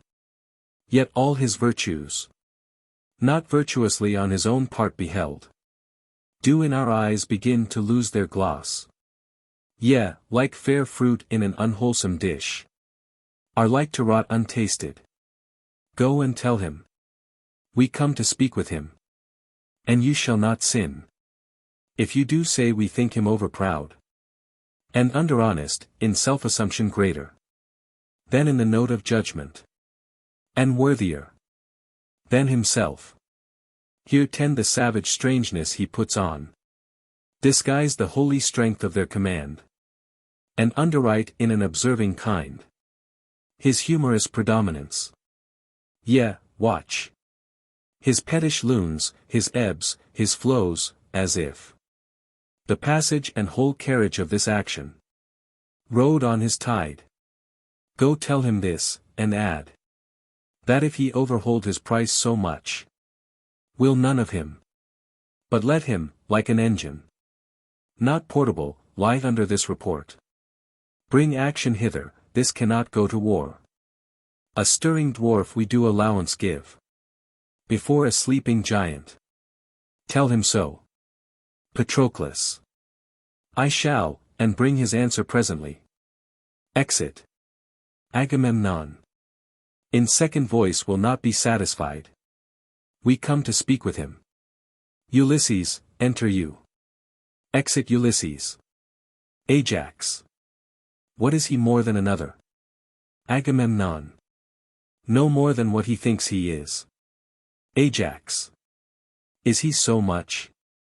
Do you not think he thinks himself a better man than I am? Agamemnon. No question. Ajax. Will you subscribe his thought, and say he is? Agamemnon. No, noble Ajax. You are as strong, as valiant, as wise, no less noble, much more gentle, and altogether more tractable. Ajax. Why should a man be proud? How doth pride grow? I know not what pride is. Agamemnon. Your mind is the clearer, Ajax, and your virtues the fairer. He that is proud eats up himself, pride is his own glass, his own trumpet, his own chronicle. And whatever praises itself but in the deed, devours the deed in the praise. Ajax. I do hate a proud man, as I hate the engendering of toads. Nestor. Yet he loves himself, is not strange. Aside. Re-enter Ulysses. Ulysses. Achilles will not to the field tomorrow. Agamemnon. What's his excuse? Ulysses. He doth rely on none, but carries on the stream of his dispose, without observance or respect of any. In will peculiar and in self-admission. Agamemnon. Why will he not upon our fair request untent his person and share the air with us? Ulysses. Things small as nothing, for request's sake only. He makes important, possessed he is with greatness, and speaks not to himself but with a pride that quarrels at self-breath, imagined worth, holds in his blood such swoln and hot discourse, that, twixt his mental and his active parts, kingdomed Achilles in commotion rages, and batters down himself. What should I say? He is so plaguy proud that the death tokens of it cry, no recovery. Agamemnon. Let Ajax go to him. Dear lord, go you and greet him in his tent. 'Tis said he holds you well, and will be led at your request a little from himself. Ulysses. O Agamemnon, let it not be so. We'll consecrate the steps that Ajax makes. When they go from Achilles, shall the proud lord, that bastes his arrogance with his own seam, and never suffers matter of the world, enter his thoughts, save such as do revolve, and ruminate himself. Shall he be worshipped? Of that we hold an idol more than he. No, this thrice worthy and right valiant lord must not so stale his palm, nobly acquired, nor, by my will, subjugate his merit. as amply titled as Achilles is. By going to Achilles. That were to enlard his fat already pride. And add more coals to cancer when he burns. With entertaining great Hyperion. This lord go to him. Jupiter forbid. And say in thunder Achilles go to him. Nestor. Aside to Diomedes, oh, this is well, he rubs the vein of him. Diomedes. Aside to Nestor, and how his silence drinks up this applause. Ajax. If I go to him, with my armed fist I'll pash him o'er the face. Agamemnon. Oh, no, you shall not go. Ajax. Anna, be proud with me, I'll feeze his pride. Let me go to him. Ulysses. Not for the worth that hangs upon our quarrel. Ajax. A paltry, insolent fellow. Nestor. How he describes himself. Ajax. Can he not be sociable? Ulysses. The raven chides blackness. Ajax. I'll let his humors blood. Agamemnon.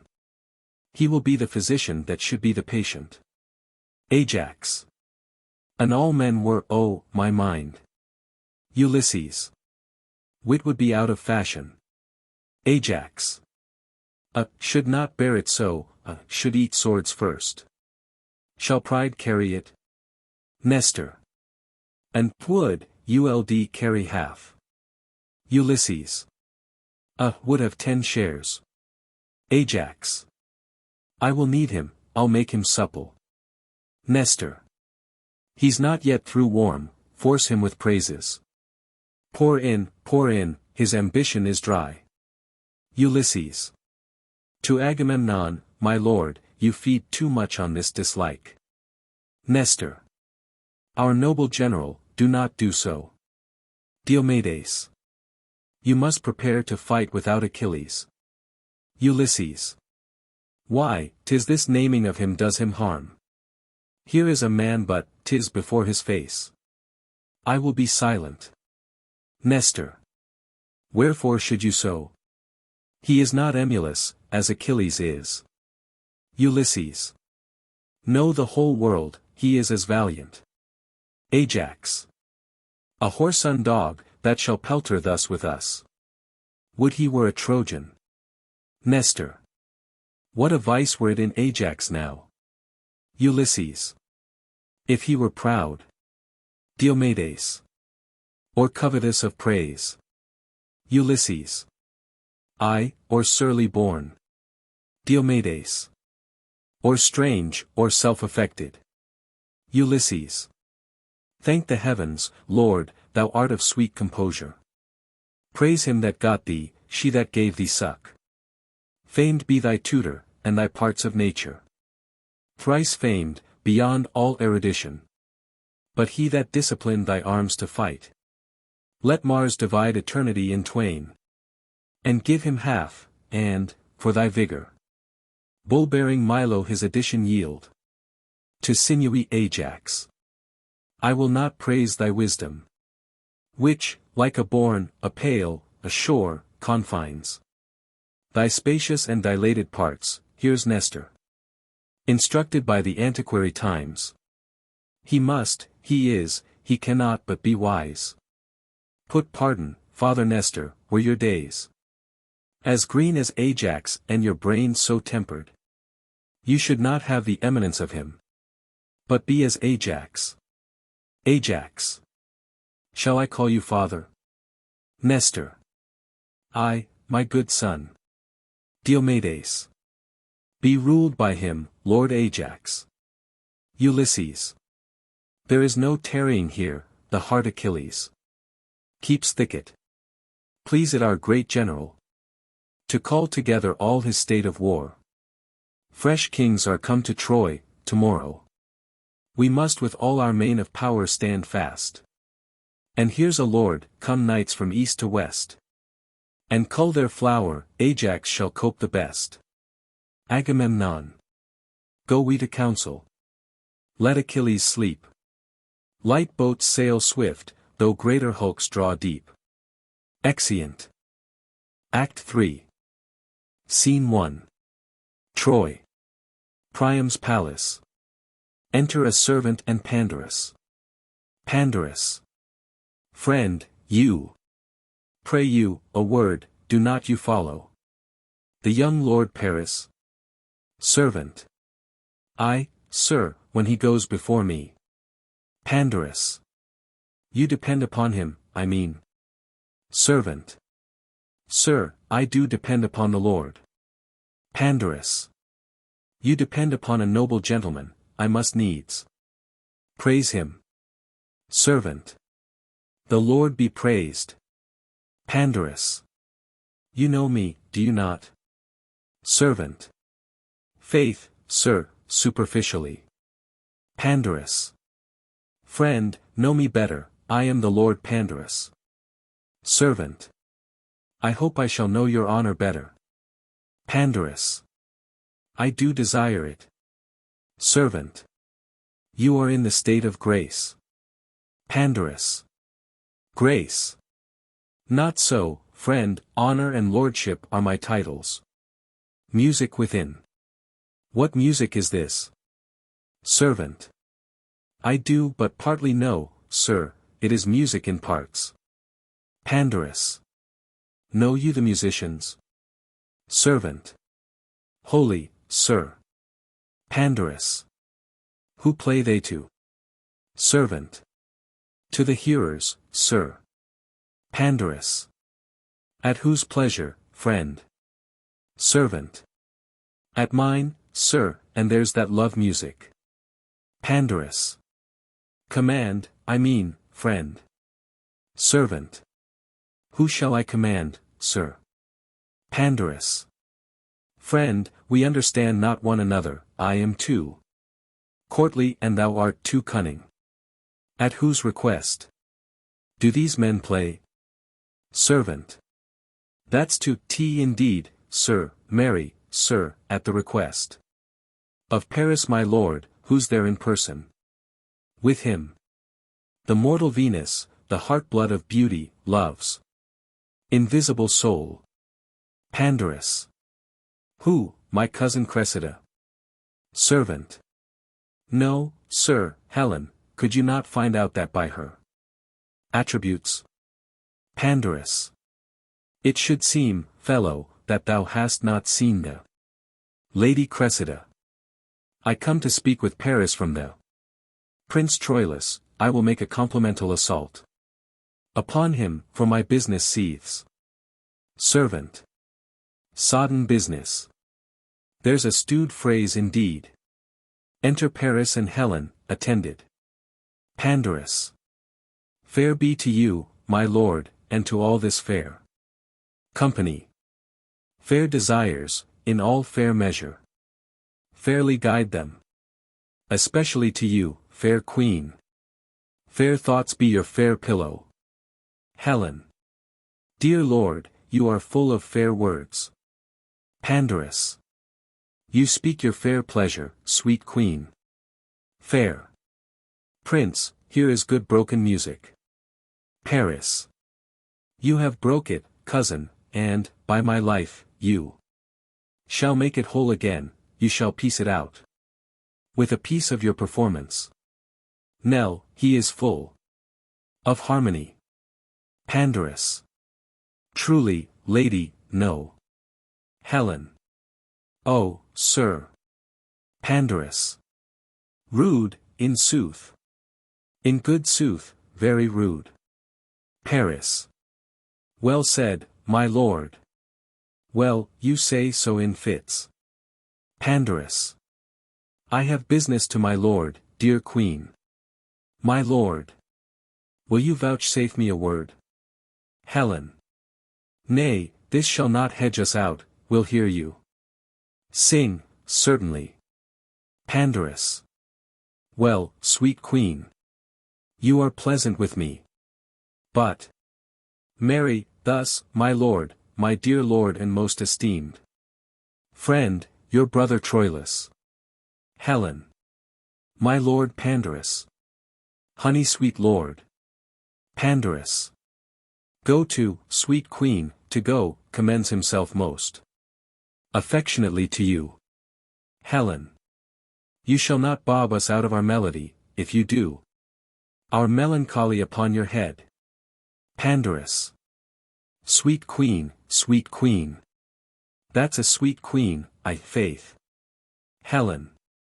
And to make a sweet lady sad is a sour offence. Pandarus. Nay, that shall not serve your turn, that shall not. In truth, la nay, I care not for such words, no. No.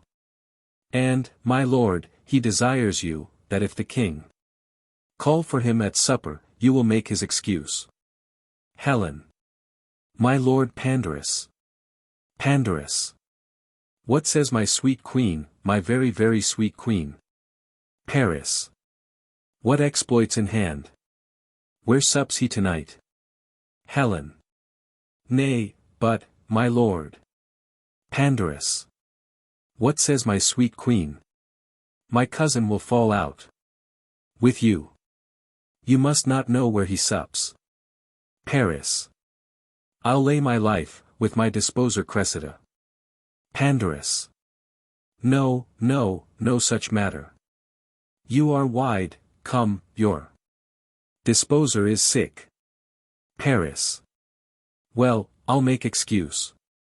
Pandarus. I, good my lord. Why should you say Cressida? No. Your poor disposer's sick.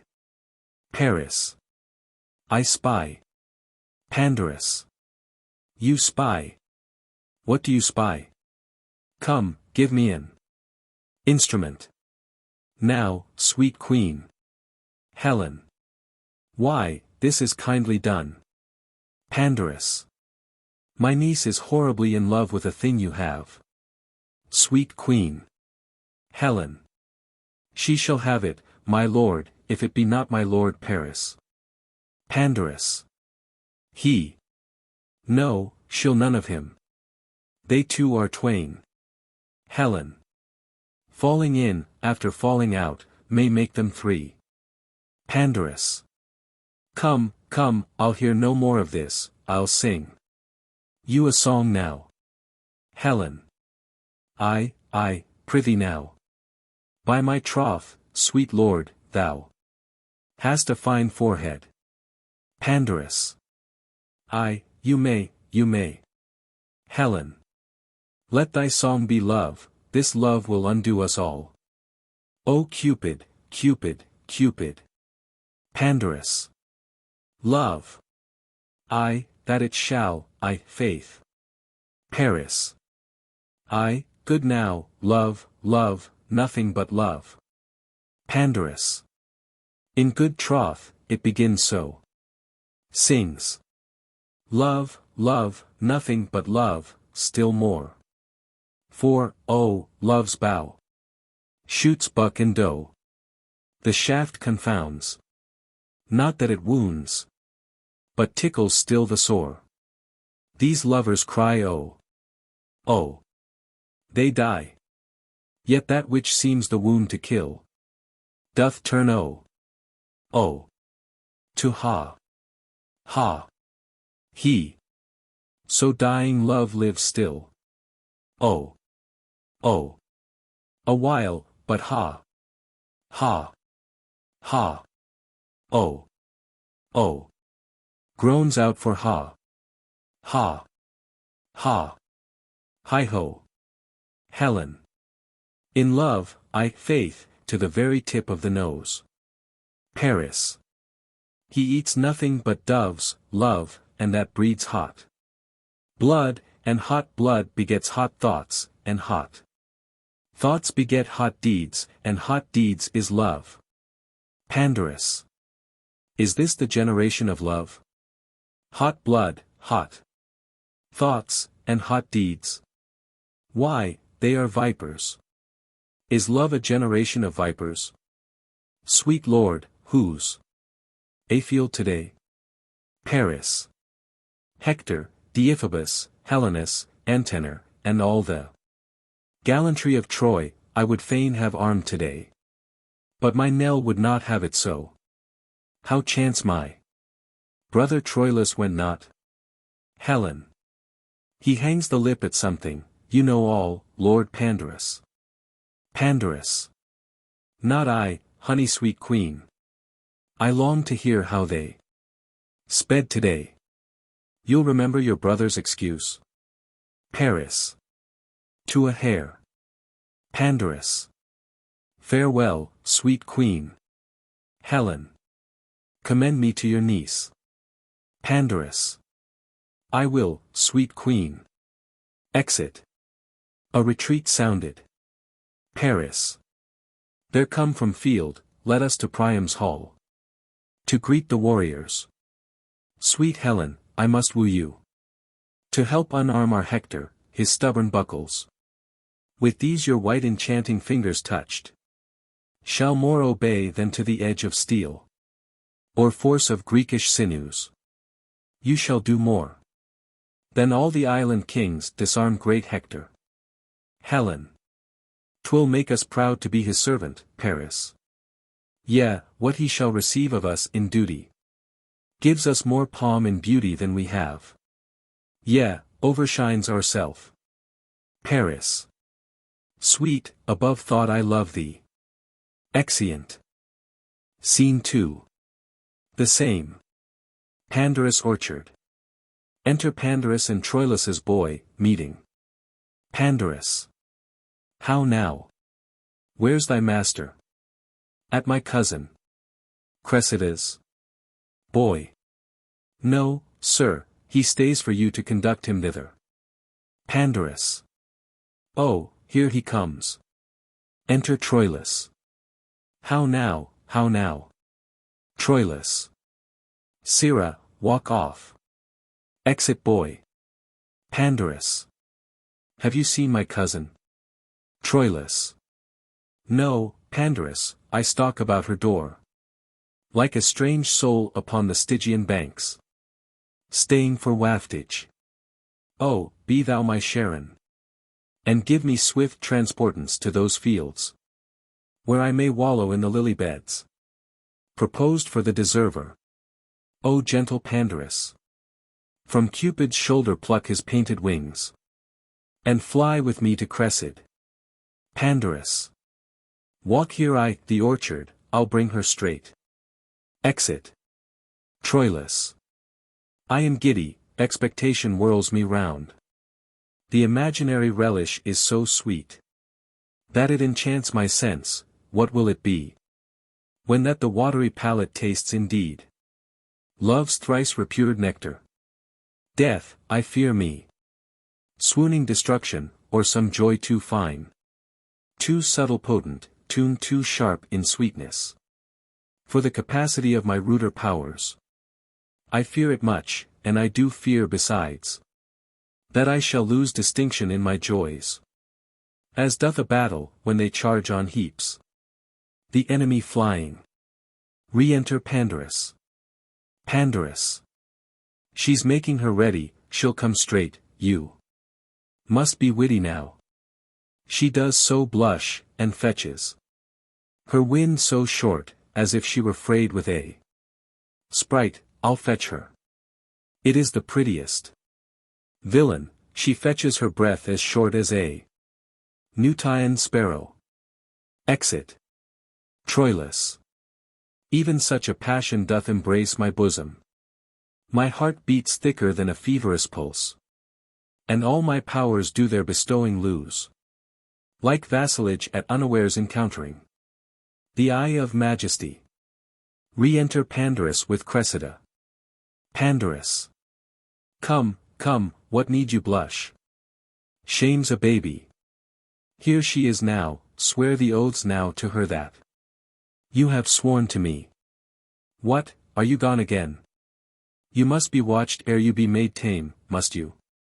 Come your ways, and you draw backward. We'll put you the fills. Why do you not speak to her? Come, draw this curtain, and let's see your picture. Alas the day, how loath you are to offend. Daylight. And 'twere dark, uld close sooner. So, rub on, and kiss the mistress. How now? A kiss in fee farm. Build there, carpenter, the air is sweet. Nay, you shall fight your hearts out ere I part you. The falcon as the tercel, for all the ducks I, the river, go to. Troilus. You have bereft me of all words, lady. Pandarus. Words pay no debts, give her deeds, but she'll bereave you. Oh, the deeds too, if she call your activity in question. What, billing again? Here's in witness whereof the parties interchangeably. Come in, I'll go get a fire. Exit. Cressida. Will you walk in, my lord? Troilus. O Cressida, how often have I wished me thus? Cressida. Wished, my lord. The gods grant, O my lord. Troilus. What should they grant? What makes this pretty abruption? What too curious drag espies my sweet lady in the fountain of our love? Cressida. More dregs than water, if my fears have eyes. Troilus. Fears make devils of cherubims, they never see truly. Cressida. Blind fear, that seeing reason leads, finds safer footing than blind reason stumbling without fear, to fear the worst oft cures the worse. Troilus.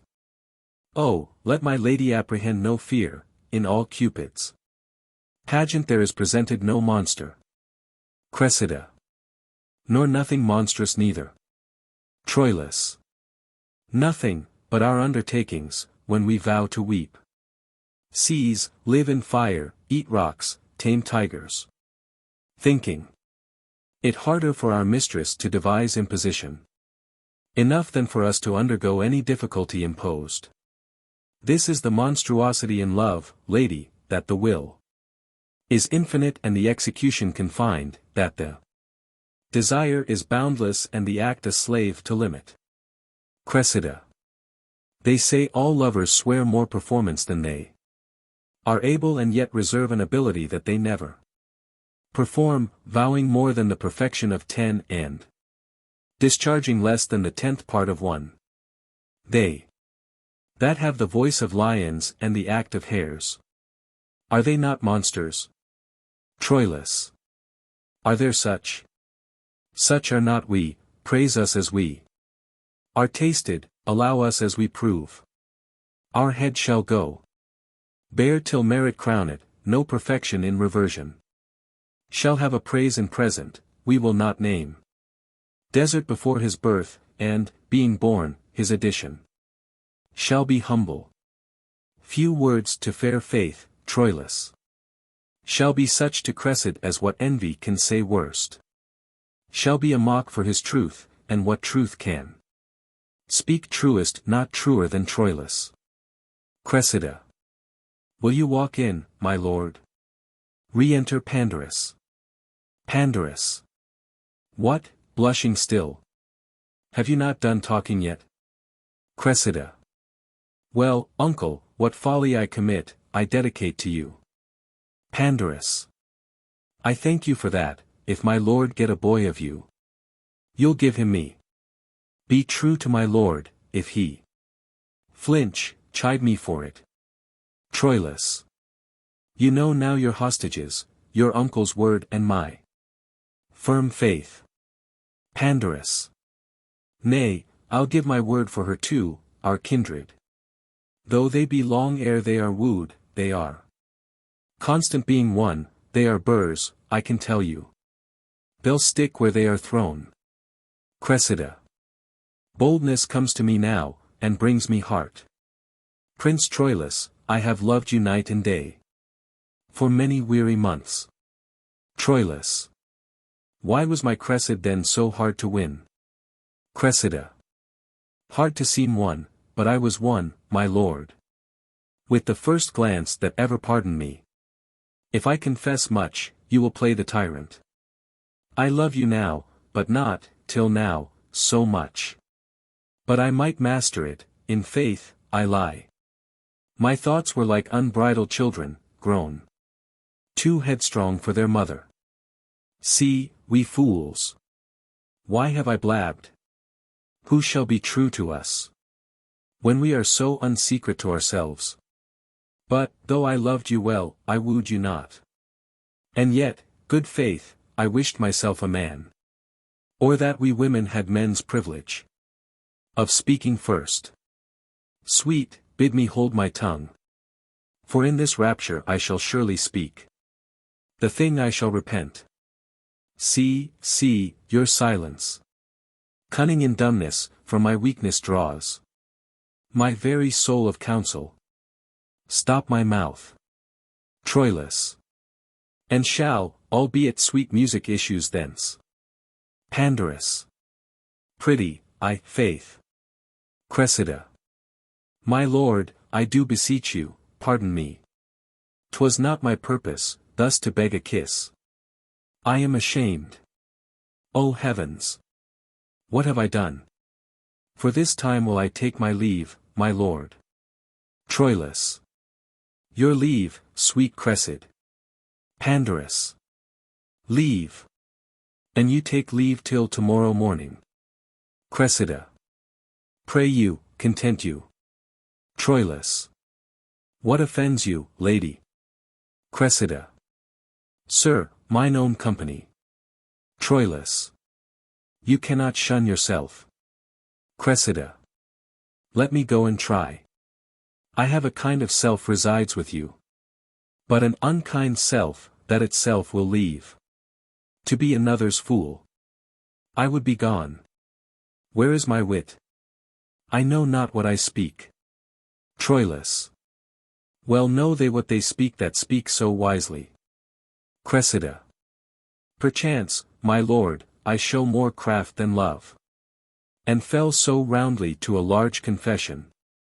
To angle for your thoughts, but you are wise. Or else you love not, for to be wise and love exceeds man's might, that dwells with gods above. Troilus. Oh, that I thought it could be in a woman. As, if it can, I will presume in you. To feed for aye her ramp and flames of love. To keep her constancy in plight and youth. Outliving beauty's outward, with a mind that doth renew swifter than blood decays. Or that persuasion could but thus convince me, that my integrity and truth to you might be affronted with the match and weight of such a winnowed purity in love. How were I then uplifted? But, alas! I am as true as truth's simplicity, and simpler than the infancy of truth. Cressida. In that I'll war with you. Troilus. O virtuous fight! When right with right wars, who shall be most right?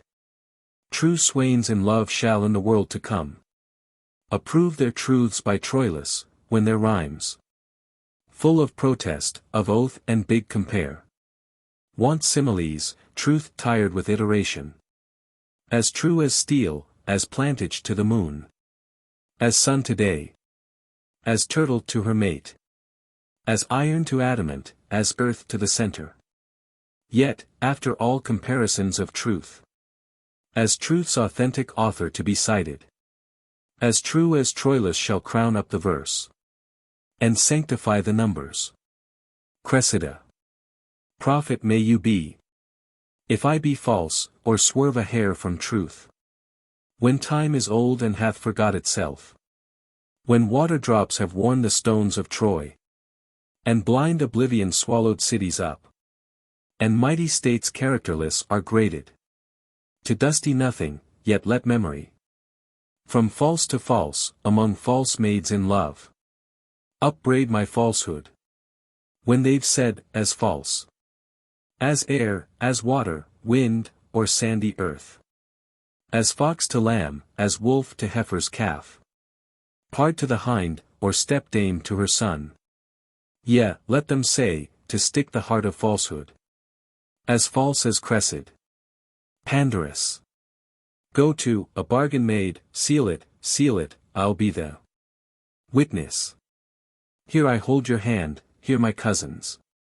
If ever you prove false one to another, since I have taken such pains to bring you together, let all pitiful goers between be called to the world's end. After my name, call them all panders. Let all constant men be Troiluses, all false women Cressids, and all brokers between panders. Say, Amen. Troilus. Amen. Cressida. Amen. Pandarus. Amen. Whereupon I will show you a chamber with a bed. Which bed, because it shall not speak of your pretty encounters, press it to death, away. And Cupid grant all tongue-tied maidens here bed, chamber, pander to provide this gear. Exeunt. Scene 3. The Grecian camp. Before Achilles' tent. Enter Agamemnon, Ulysses, Diomedes, Nestor, Ajax, Menelaus, and Calchas. Calchas. Now, princes, for the service I have done you, the advantage of the time prompts me aloud to call for recompense. Appear it to your mind that, through the sight I bear in things to love, I have abandoned Troy, left my possession, incurred a traitor's name, exposed myself from certain and possessed conveniences to doubtful fortunes, sequestering from me all that time, acquaintance, custom and condition, made tame and most familiar to my nature. And here, to do you service, am become as new into the world, strange, unacquainted. I do beseech you, as in way of taste, to give me now a little benefit out of those many registered in promise, which, you say, live to come in my behalf. Agamemnon. What wouldst thou of us, Trojan? Make demand. Calchas. You have a Trojan prisoner, called Antenor. Yesterday took, Troy holds him very dear. Often have you thanks therefore desired my Cressid in right great exchange, whom Troy hath still denied, but this Antenor, I know, is such a rest in their affairs, that their negotiations all must slack, wanting his manage. And they will almost give us a prince of blood, a son of Priam. In change of him, let him be sent, great princes. And he shall buy my daughter, and her presence shall quite strike off all service I have done, in most accepted pain. Agamemnon. Let Diomedes bear him, and bring us Cressid hither. Calchas shall have what he requests of us. Good Diomed. Furnish you fairly for this interchange. Withal bring word if Hector will tomorrow be answered in his challenge. Ajax is ready. Diomedes. This shall I undertake, and 'tis a burden which I am proud to bear. Exeunt Diomedes and Calchas. Enter Achilles and Patroclus, before their tent. Ulysses. Achilles stands the entrance of his tent. Please it our general to pass strangely by him, as if he were forgot. And, princes all, lay negligent and loose regard upon him. I will come last. 'Tis like he'll question me, why such unplausive eyes are bent on him. If so, I have derision medicinable to use between your strangeness and his pride, which his own will shall have desire to drink. It may be good, pride hath no other glass to show itself, but pride, for supple knees, feed arrogance and are the proud man's fees. Agamemnon. Will execute your purpose, and put on a form of strangeness as we pass along. So do each lord, and either greet him not, or else disdainfully, which shall shake him more than if not looked on. I will lead the way. Achilles. What, comes the general to speak with me? You know my mind, I'll fight no more, 'gainst Troy. Agamemnon. What says Achilles? Would he aught with us? Nestor. Would you, my lord, aught with the general? Achilles. No. Nestor. Nothing, my lord. Agamemnon. The better. Exeunt Agamemnon and Nestor. Achilles. Good day, good day. Menelaus. How do you? How do you? Exit. Achilles. What, does the cuckold scorn me? Ajax. How now, Patroclus? Achilles. Good morrow, Ajax. Ajax. Ha. Achilles. Good morrow. Ajax. Ay, and good next day too. Exit. Achilles. What mean these fellows? Know they not Achilles? Patroclus. They pass by strangely, they were used to bend. To send their smiles before them to Achilles. To come as humbly as they used to creep. To holy altars. Achilles. What, am I poor of late? 'Tis certain, greatness, once fallen out with fortune. Must fall out with men too, what the declined is. He shall as soon read in the eyes of others. As feel in his own fall. For men, like butterflies, show not their mealy wings but to the summer. And not a man, for being simply man, hath any honor, but honor for those honors that are without him, as place, riches, favor. Prizes of accident as oft as merit. Which when they fall, as being slippery standers. The love that leaned on them as slippery too. Do one pluck down another and together die in the fall. But 'tis not so with me. Fortune and I are friends, I do enjoy. At ample point all that I did possess. Save these men's looks, who do, methinks, find out something not worth in me such rich beholding. As they have often given. Here is Ulysses. I'll interrupt his reading. How now Ulysses? Ulysses. Now, great Thetis' son. Achilles. What are you reading? Ulysses. A strange fellow here. Writes me, that man, how dearly ever parted. How much in having, or without or in. Cannot make boast to have that which he hath. Nor feels not what he owes, but by reflection. As when his virtues shining upon others. Heat them and they retort that heat again. To the first giver. Achilles. This is not strange, Ulysses. The beauty that is born here in the face.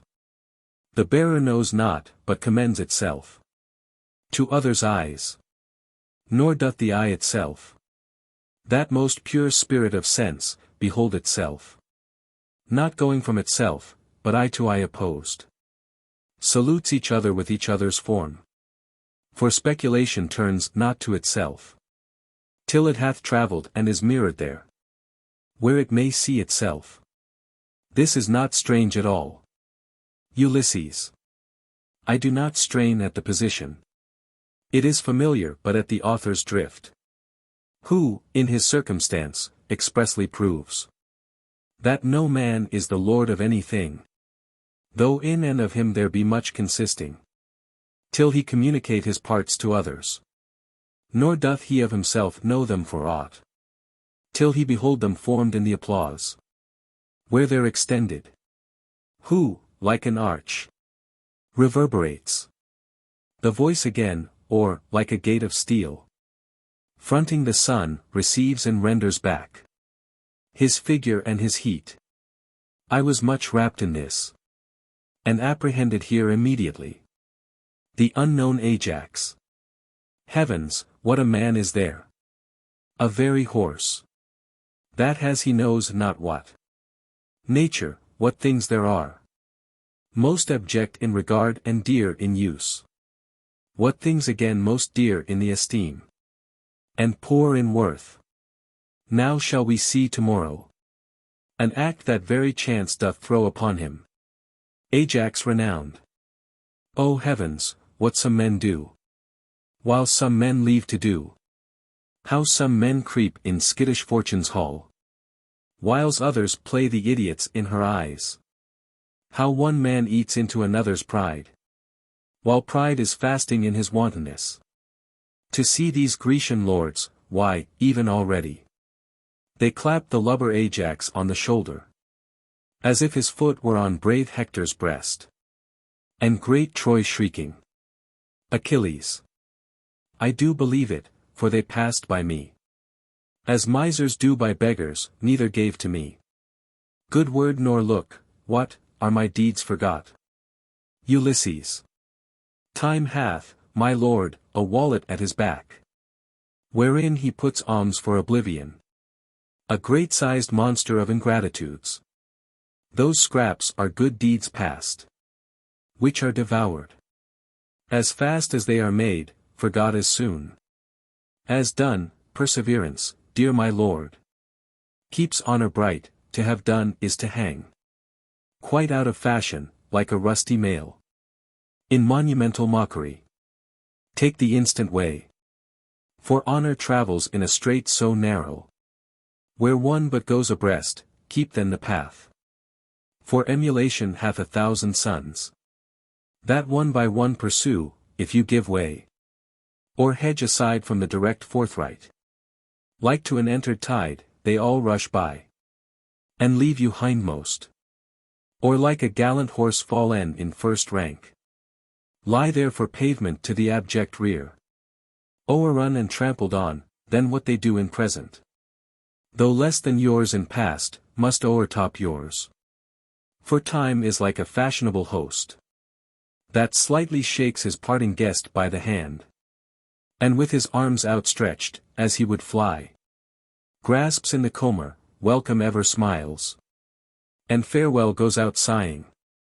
Oh, let not virtue seek remuneration for the thing it was, for beauty, wit, high birth, vigor of bone, desert in service, love, friendship, charity, are subjects all to envious and calumniating time.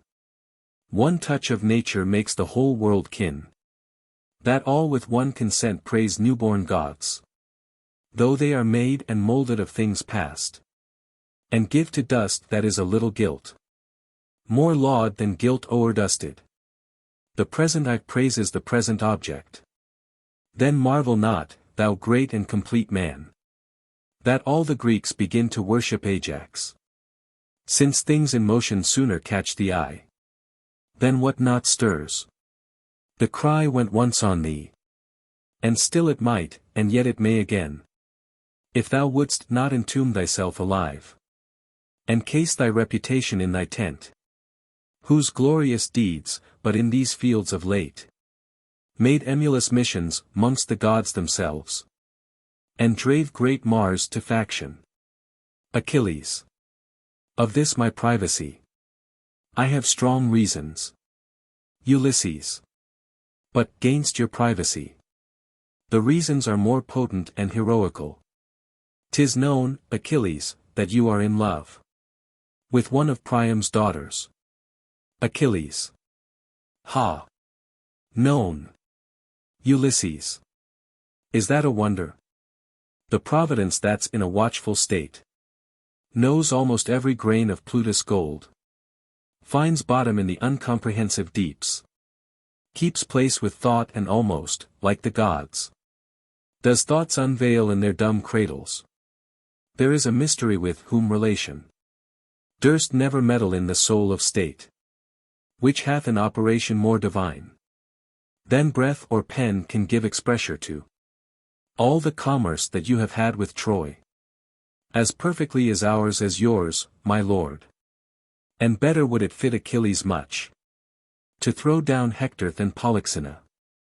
But it must grieve young Pyrrhus now at home, when fame shall in our island sound her trump, and all the Greekish girls shall tripping sing. Great Hector's sister did Achilles win, but our great Ajax bravely beat down him. Farewell, my lord, I as your lover speak. The fool slides o'er the ice that you should break. Exit. Patroclus. To this effect, Achilles, have I moved you. A woman impudent and mannish grown is not more loathed than an effeminate man. In time of action, I stand condemned for this. They think my little stomach to the war. And your great love to me restrains you thus. Sweet, rouse yourself, and the weak wanton Cupid shall from your neck unloose his amorous fold. And, like a dewdrop from the lion's mane, be shook to air. Achilles. Shall Ajax fight with Hector? Patroclus. Aye, and perhaps receive much honor by him. Achilles. I see my reputation is at stake. My fame is shrewdly gored. Patroclus. Oh, then, beware. Those wounds heal ill that men do give themselves. Omission to do what is necessary seals a commission to a blank of danger. And danger, like an ague, subtly taints. Even then when we sit idly in the sun. Achilles. Go call Thersites hither, sweet Patroclus. I'll send the fool to Ajax and desire him to invite the Trojan lords after the combat. To see us here unarmed, I have a woman's longing. An appetite that I am sick withal. To see great Hector in his weeds of peace. To talk with him and to behold his visage. Even to my full of view. Enter Thersites. A labor saved. Thersites. A wonder. Achilles. What? Thersites.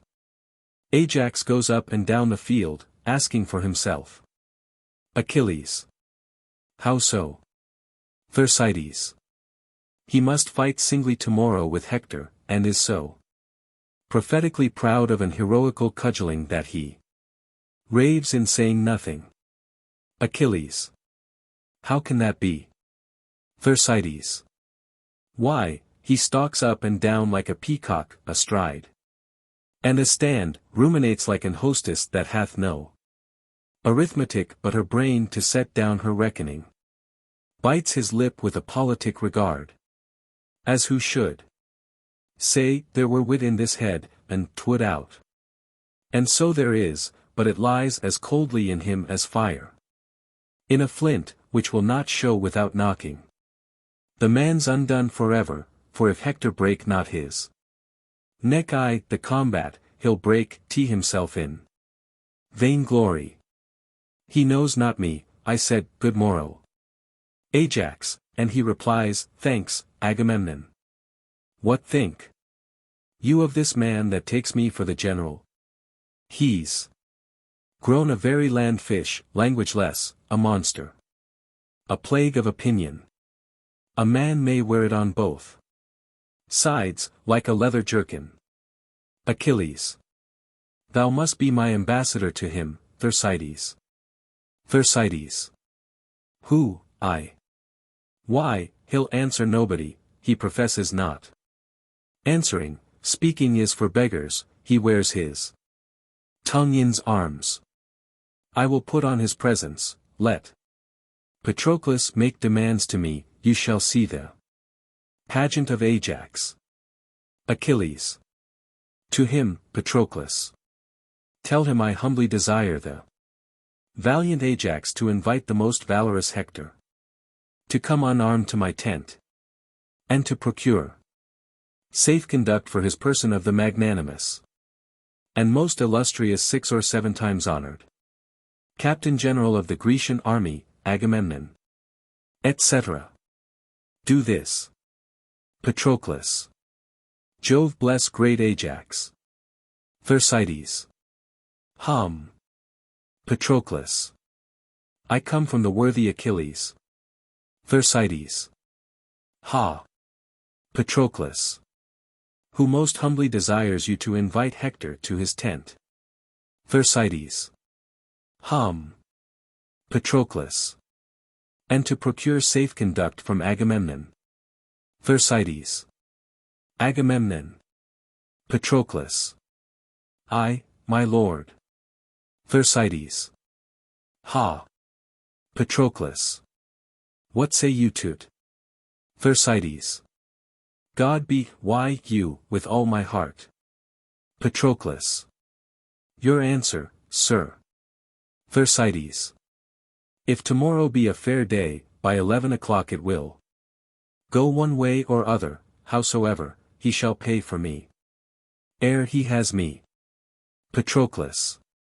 Your answer, sir. Thersites. Fare you well, with all my heart. Achilles. Why, but he is not in this tune, is he? Thersites. No, but he's out tune thus. What music will be in him when Hector has knocked out his brains, I know not. But, I am sure, none, unless the fiddler Apollo get his sinews to make caplings on. Achilles. Come, thou shalt bear a letter to him straight. Thersites. Let me bear another to his horse, for that's the more capable creature. Achilles. My mind is troubled, like a fountain stirred. And I myself see not the bottom of it. Exeunt Achilles and Patroclus. Thersites. Would the fountain of your mind were clear again, that I might water an ass at it. I had rather be a tick in a sheep than such a valiant ignorance. Exit. Act 4. Scene 1. Troy. A street.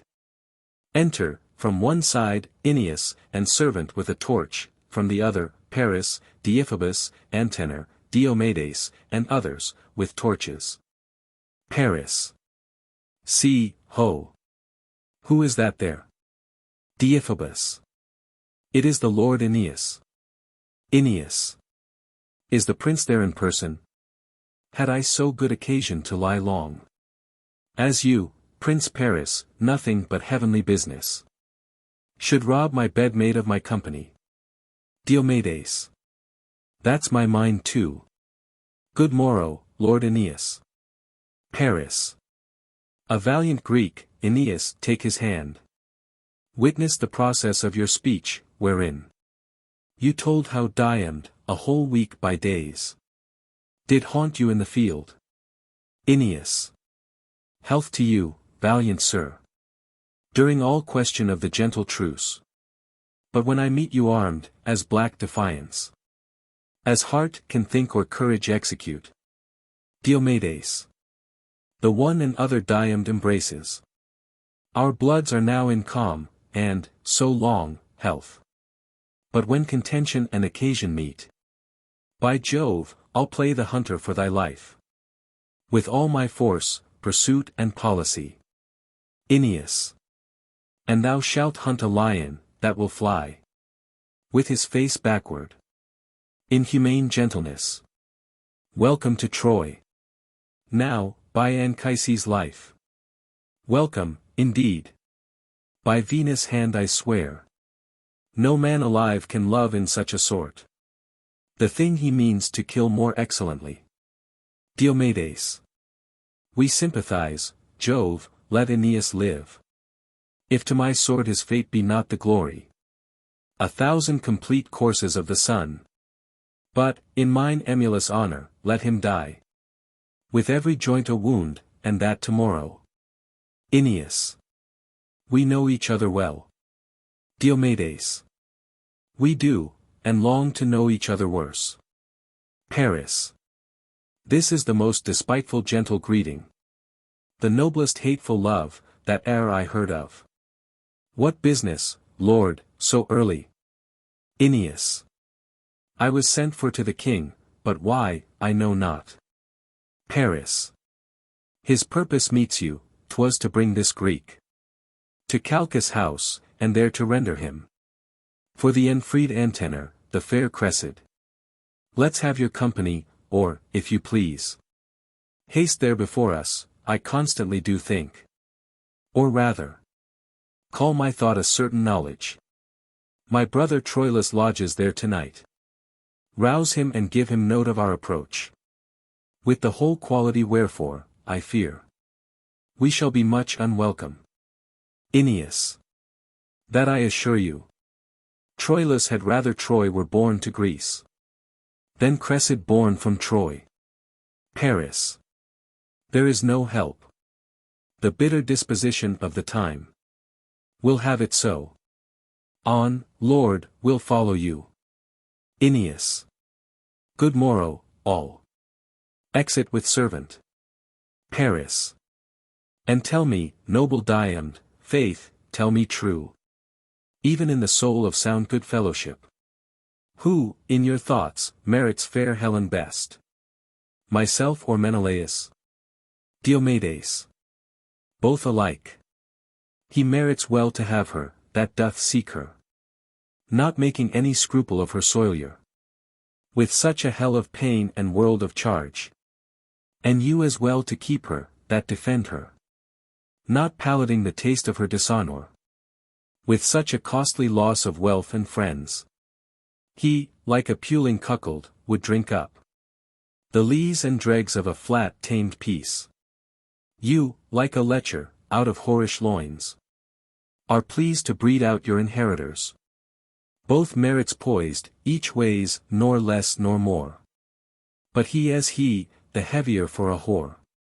Paris. You are too bitter to your countrywoman. Diomedes. She's bitter to her country, hear me, Paris.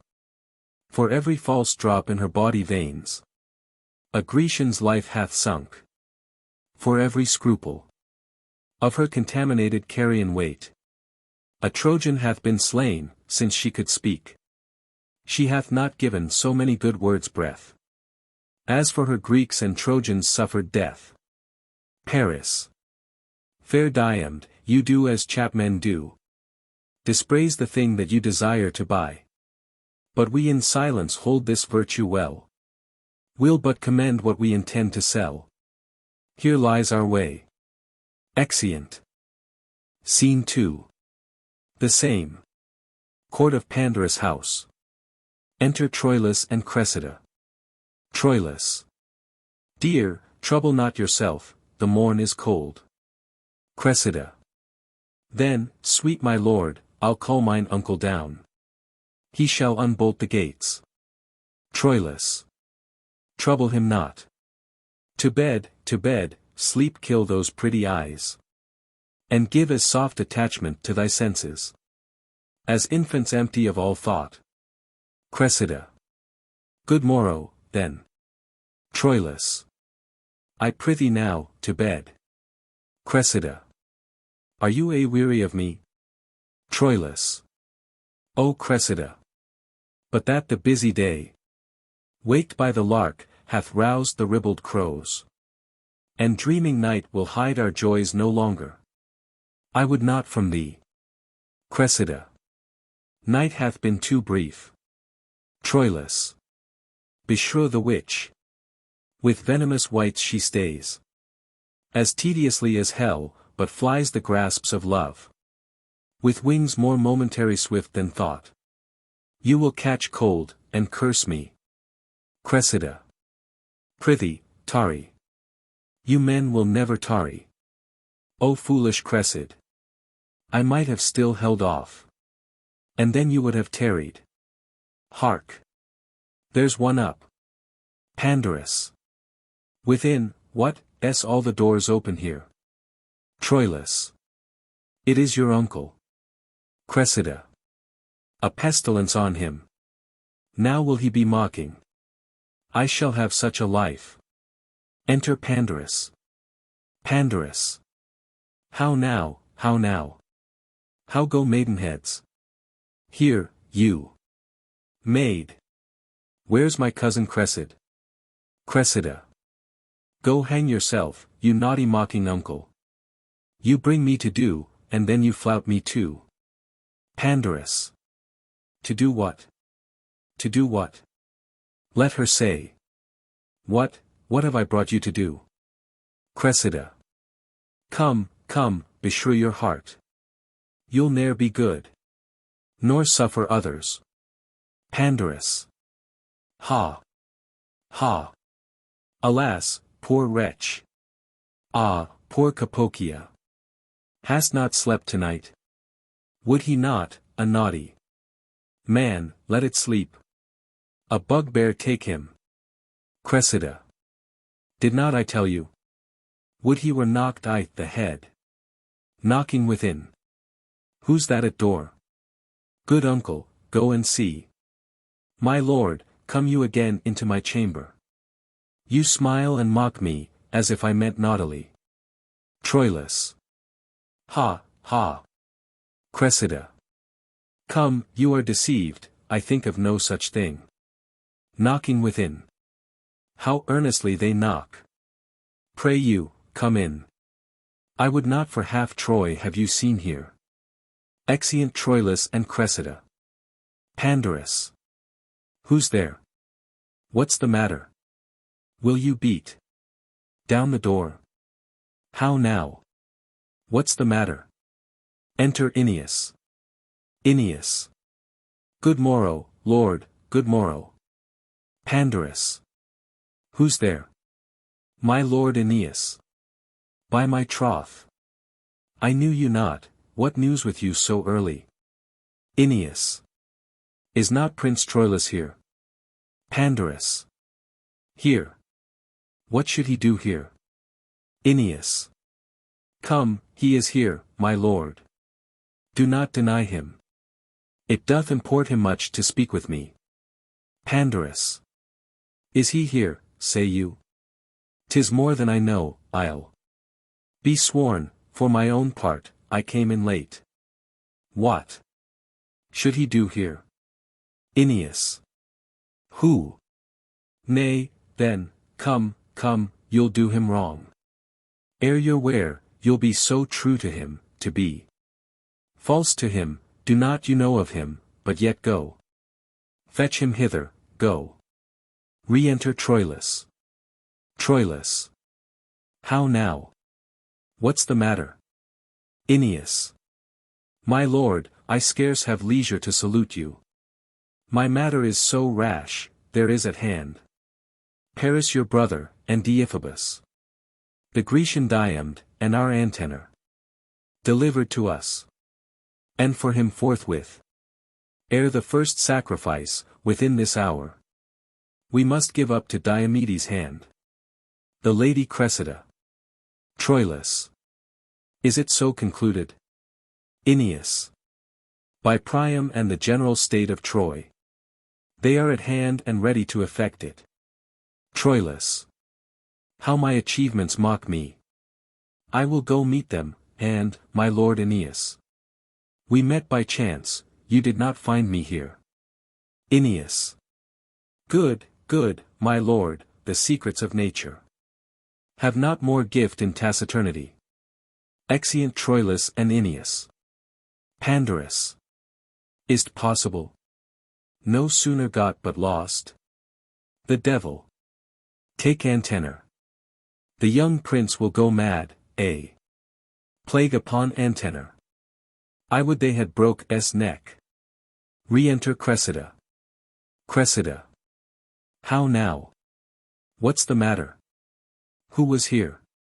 Pandarus. Ah. Cressida. Why sigh you so profoundly? Where's my lord? Gone. Tell me, sweet uncle, what's the matter? Pandarus. Would I were as deep under the earth as I am above. Cressida. Oh the gods! What's the matter? Pandarus. Prithee, get thee in, would thou hadst ne'er been born. I knew thou wouldst be his death. Oh, poor gentleman! A plague upon Antenor. Cressida. Good uncle, I beseech you, on my knees. Beseech you. What's the matter? Pandarus. Thou must be gone, wench, thou must be gone, thou art changed for Antenor, thou must to thy father. And be gone from Troilus, 'twill be his death. 'Twill be his bane, he cannot bear it. Cressida. O you immortal gods! I will not go. Pandarus. Thou must. Cressida. I will not, uncle, I have forgot my father. I know no touch of consanguinity. No kin, no love, no blood, no soul so near me as the sweet Troilus. O you gods divine! Make Cressida's name the very crown of falsehood, if ever she leave Troilus. Time, force, and death. Do to this body what extremes you can. But the strong base and building of my love is as the very center of the earth, drawing all things to it. I'll go in and weep. Pandarus. Do. Cressida. Tear my bright hair and scratch my praised cheeks. Crack my clear voice with sobs and break my heart with sounding Troilus. I will not go from Troy. Exeunt. Scene 3. The same street before Pandarus' house. Enter Paris, Troilus, Aeneas, Deiphobus, Antenor, and Diomedes. Paris. It is great morning, and the hour prefixed of her delivery to this valiant Greek comes fast upon. Good my brother Troilus, tell you the lady what she is to do, and haste her to the purpose. Troilus. Walk into her house. I'll bring her to the Grecian presently, and to his hand when I deliver her. Think it an altar, and thy brother Troilus a priest there offering to it his own heart. Exit. Paris. I know what 'tis to love, and would, as I shall pity, I could help. Please you walk in, my lords. Exeunt. Scene 4. The same. Pandarus' house. Enter Pandarus and Cressida. Pandarus. Be moderate, be moderate. Cressida. Why tell you me of moderation? The grief is fine, full, perfect, that I taste. And violenteth in a sense as strong as that which causeth it. How can I moderate it? If I could temporize with my affection, or brew it to a weak and colder palate, the like allayment could I give my grief. My love admits no qualifying dross.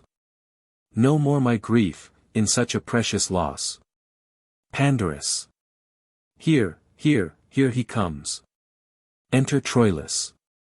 Ah, sweet ducks. Cressida. O Troilus. Troilus. Embracing him. Pandarus. What a pair of spectacles is here. Let me embrace too. O heart, as the goodly saying is. O heart, heavy heart. Why sighst thou without breaking? Where he answers again. Because thou canst not ease thy smart by friendship nor by speaking. There was never a truer rhyme. Let us cast away nothing, for we may live to have need of such a verse. We see it, we see it. How now, lambs? Troilus. Cressid, I love thee in so strained a purity, that the blessed gods, as angry with my fancy, more bright in zeal than the devotion which cold lips blow to their deities, take thee from me.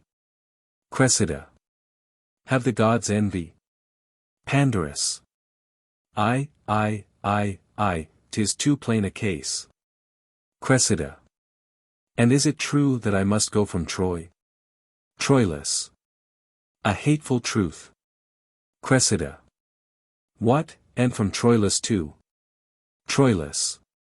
From Troy and Troilus. Cressida. Is it possible? Troilus.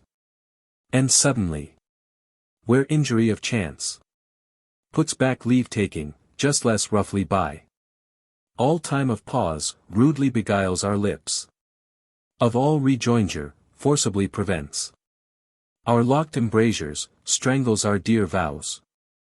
Even in the birth of our own laboring breath. We too, that with so many thousand sighs, did by each other, must poorly sell ourselves. With the rude brevity and discharge of one injurious time now with a robber's haste, crams his rich thievery up, he knows not how.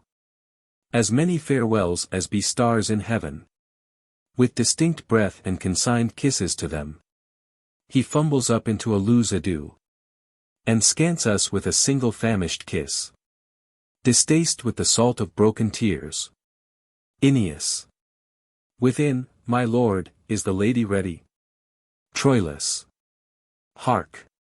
You are called, some say the genius so. Cries, come, to him that instantly must die. Bid them have patience, she shall come anon. Pandarus. Where are my tears? Rain, to lay this wind, or my heart will be blown up by the root. Exit. Cressida. I must then to the Grecians. Troilus. No remedy. Cressida. A woeful Cressid mongst the merry Greeks. When shall we see again? Troilus. Hear me, my love, be thou but true of heart. Cressida. I true. How now? What wicked deem is this? Troilus. Nay, we must use expostulation kindly. For it is parting from us. I speak not, be thou true, as fearing thee. For I will throw my glove to death himself. That there's no maculation in thy heart. But, be thou true, say I. To fashion in my sequent protestation. Be thou true. And I will see thee. Cressida. Oh, you shall be exposed, my lord, to dangers. As infinite as imminent. But I'll be true. Troilus. And I'll grow friend with danger. Wear this sleeve. Cressida. And you this glove. When shall I see you? Troilus. I will corrupt the Grecian sentinels. To give thee nightly visitation. But yet be true. Cressida. O heavens! Be true again. Troilus. Hear while I speak it, love. The Grecian youths are full of quality. They're loving, well composed with gifts of nature. Flowing and swelling o'er with arts and exercise. How novelty may move, and parts with person. Alas, a kind of godly jealousy. Which, I beseech you, call a virtuous sin. Makes me afeard. Cressida. O heavens! You love me not. Troilus. Die I a villain, then. In this I do not call your faith in question. So mainly as my merit, I cannot sing. Nor heal the high revolt, nor sweeten talk. Nor play at subtle games. Fair virtues all. To which the Grecians are most prompt and pregnant. But I can tell that in each grace of these. There lurks a still and dumb discoursive devil. That tempts most cunningly, but be not tempted. Cressida. Do you think I will? Troilus. No. But something may be done that we will not. And sometimes we are devils to ourselves. When we will tempt the frailty of our powers. Presuming on their changeful potency. Aeneas. Within, nay, good my lord. Troilus. Come, kiss. And let us part. Paris. Within, brother Troilus. Troilus. Good brother, come you hither. And bring Aeneas and the Grecian with you. Cressida. My lord, will you be true? Troilus. Who, I? Alas, it is my vice, my fault. Whiles others fish with craft for great opinion. I with great truth catch mere simplicity. Whilst some with cunning gild their copper crowns. With truth and plainness I do wear mine bare. Fear not my truth, the moral of my wit is plain and true, there's all the reach of it. Enter Aeneas, Paris, Antenor, Deiphobus, and Diomedes. Welcome, Sir Diomed. Here is the lady. Which for Antenor we deliver you. At the port, Lord, I'll give her to thy hand. And by the way possess thee what she is. Entreat her fair. And, by my soul, fair Greek. If e'er thou stand at mercy of my sword. Name Cressida and thy life shall be as safe. As Priam is in Ilion. Diomedes. Fair Lady Cressida. So please you, save the thanks this prince expects. The luster in your eye, heaven in your cheek. Plead your fair usage, and to Diomed. You shall be mistress, and command him wholly. Troilus. Grecian, thou dost not use me courteously. To shame the zeal of my petition to thee. In praising her, I tell thee, Lord of Greece. She is as far high soaring o'er thy praises, as thou unworthy to be called her servant. I charge thee use her well, even for my charge. For, by the dreadful Pluto, if thou dost not, though the great bulk Achilles be thy guard, I'll cut thy throat. Diomedes. Oh, be not moved, Prince Troilus. Let me be privileged by my place and message, to be a speaker free, when I am hence. I'll answer to my lust, and know you, Lord. I'll nothing do on charge, to her own worth. She shall be prized. But that you say, be't so. I'll speak it in my spirit and honor, no. Troilus. Come, to the port. I'll tell thee, Diomed. This brave shall oft make thee to hide thy head. Lady, give me your hand, and, as we walk, to our own selves bend we our needful talk. Exeunt Troilus, Cressida, and Diomedes. Trumpet within. Paris. Hark! Hector's trumpet. Aeneas. How have we spent this morning? The prince must think me tardy and remiss. That sore to ride before him to the field. Paris. 'Tis Troilus' fault, come, to field with him. Deiphobus. Let us make ready straight. Aeneas. Yea, with a bridegroom's fresh alacrity. Let us address to tend on Hector's heels. The glory of our Troy doth this day lie on his fair worth and single chivalry. Exeunt. Scene 5. The Grecian camp. List set out. Enter Ajax, armed, Agamemnon, Achilles, Patroclus, Menelaus, Ulysses, Nestor, and others. Agamemnon. Here art thou in appointment fresh and fair, anticipating time with starting courage. Give with thy trumpet a loud note to Troy. Thou dreadful Ajax, that the appalled air may pierce the head of the great combatant, and hail him hither. Ajax. Thou, trumpet, there's my purse. Now crack thy lungs, and split thy brazen pipe. Blow, villain, till thy sphered bias cheek outswell the colic of puffed Aquiline. Come, stretch thy chest and let thy eyes spout blood. Thou blowst for Hector. Trumpet sounds. Ulysses. No trumpet answers. Achilles.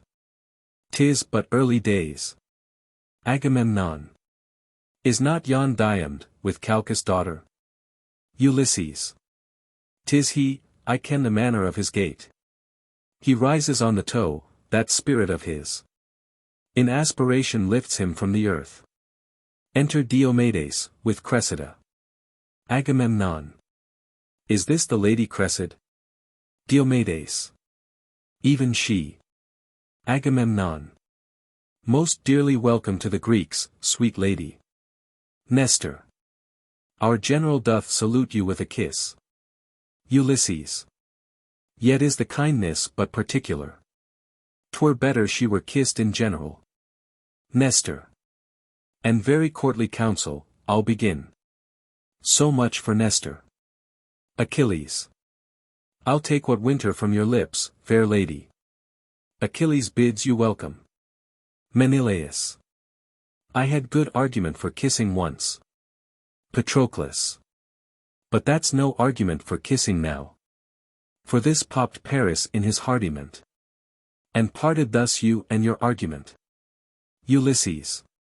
O deadly gall, and theme of all our scorns, for which we lose our heads to gild his horns. Patroclus. The first was Menelaus' kiss. This, mine. Patroclus kisses you. Menelaus. Oh, this is trim. Patroclus. Paris and I kiss evermore for him. Menelaus. I'll have my kiss, sir. Lady, by your leave. Cressida. In kissing, do you render or receive? Patroclus. Both take and give. Cressida. I'll make my match to live. The kiss you take is better than you give. Therefore no kiss. Menelaus. I'll give you boot, I'll give you 3 for 1. Cressida. You're an odd man, give even or give none. Menelaus. An odd man, lady. Every man is odd. Cressida. No, Paris is not, for you know 'tis true. That you are odd, and he is even with you. Menelaus. You fillip me, oh, the head. Cressida. No, I'll be sworn. Ulysses. It were no match, your nail against his horn. May I, sweet lady, beg a kiss of you? Cressida. You may. Ulysses. I do desire it. Cressida. Why, beg, then. Ulysses. Why then for Venus' sake, give me a kiss.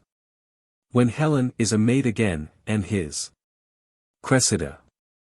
I am your debtor, claim it when 'tis due. Ulysses.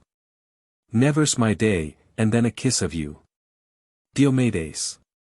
Lady, a word, I'll bring you to your father. Exit with Cressida.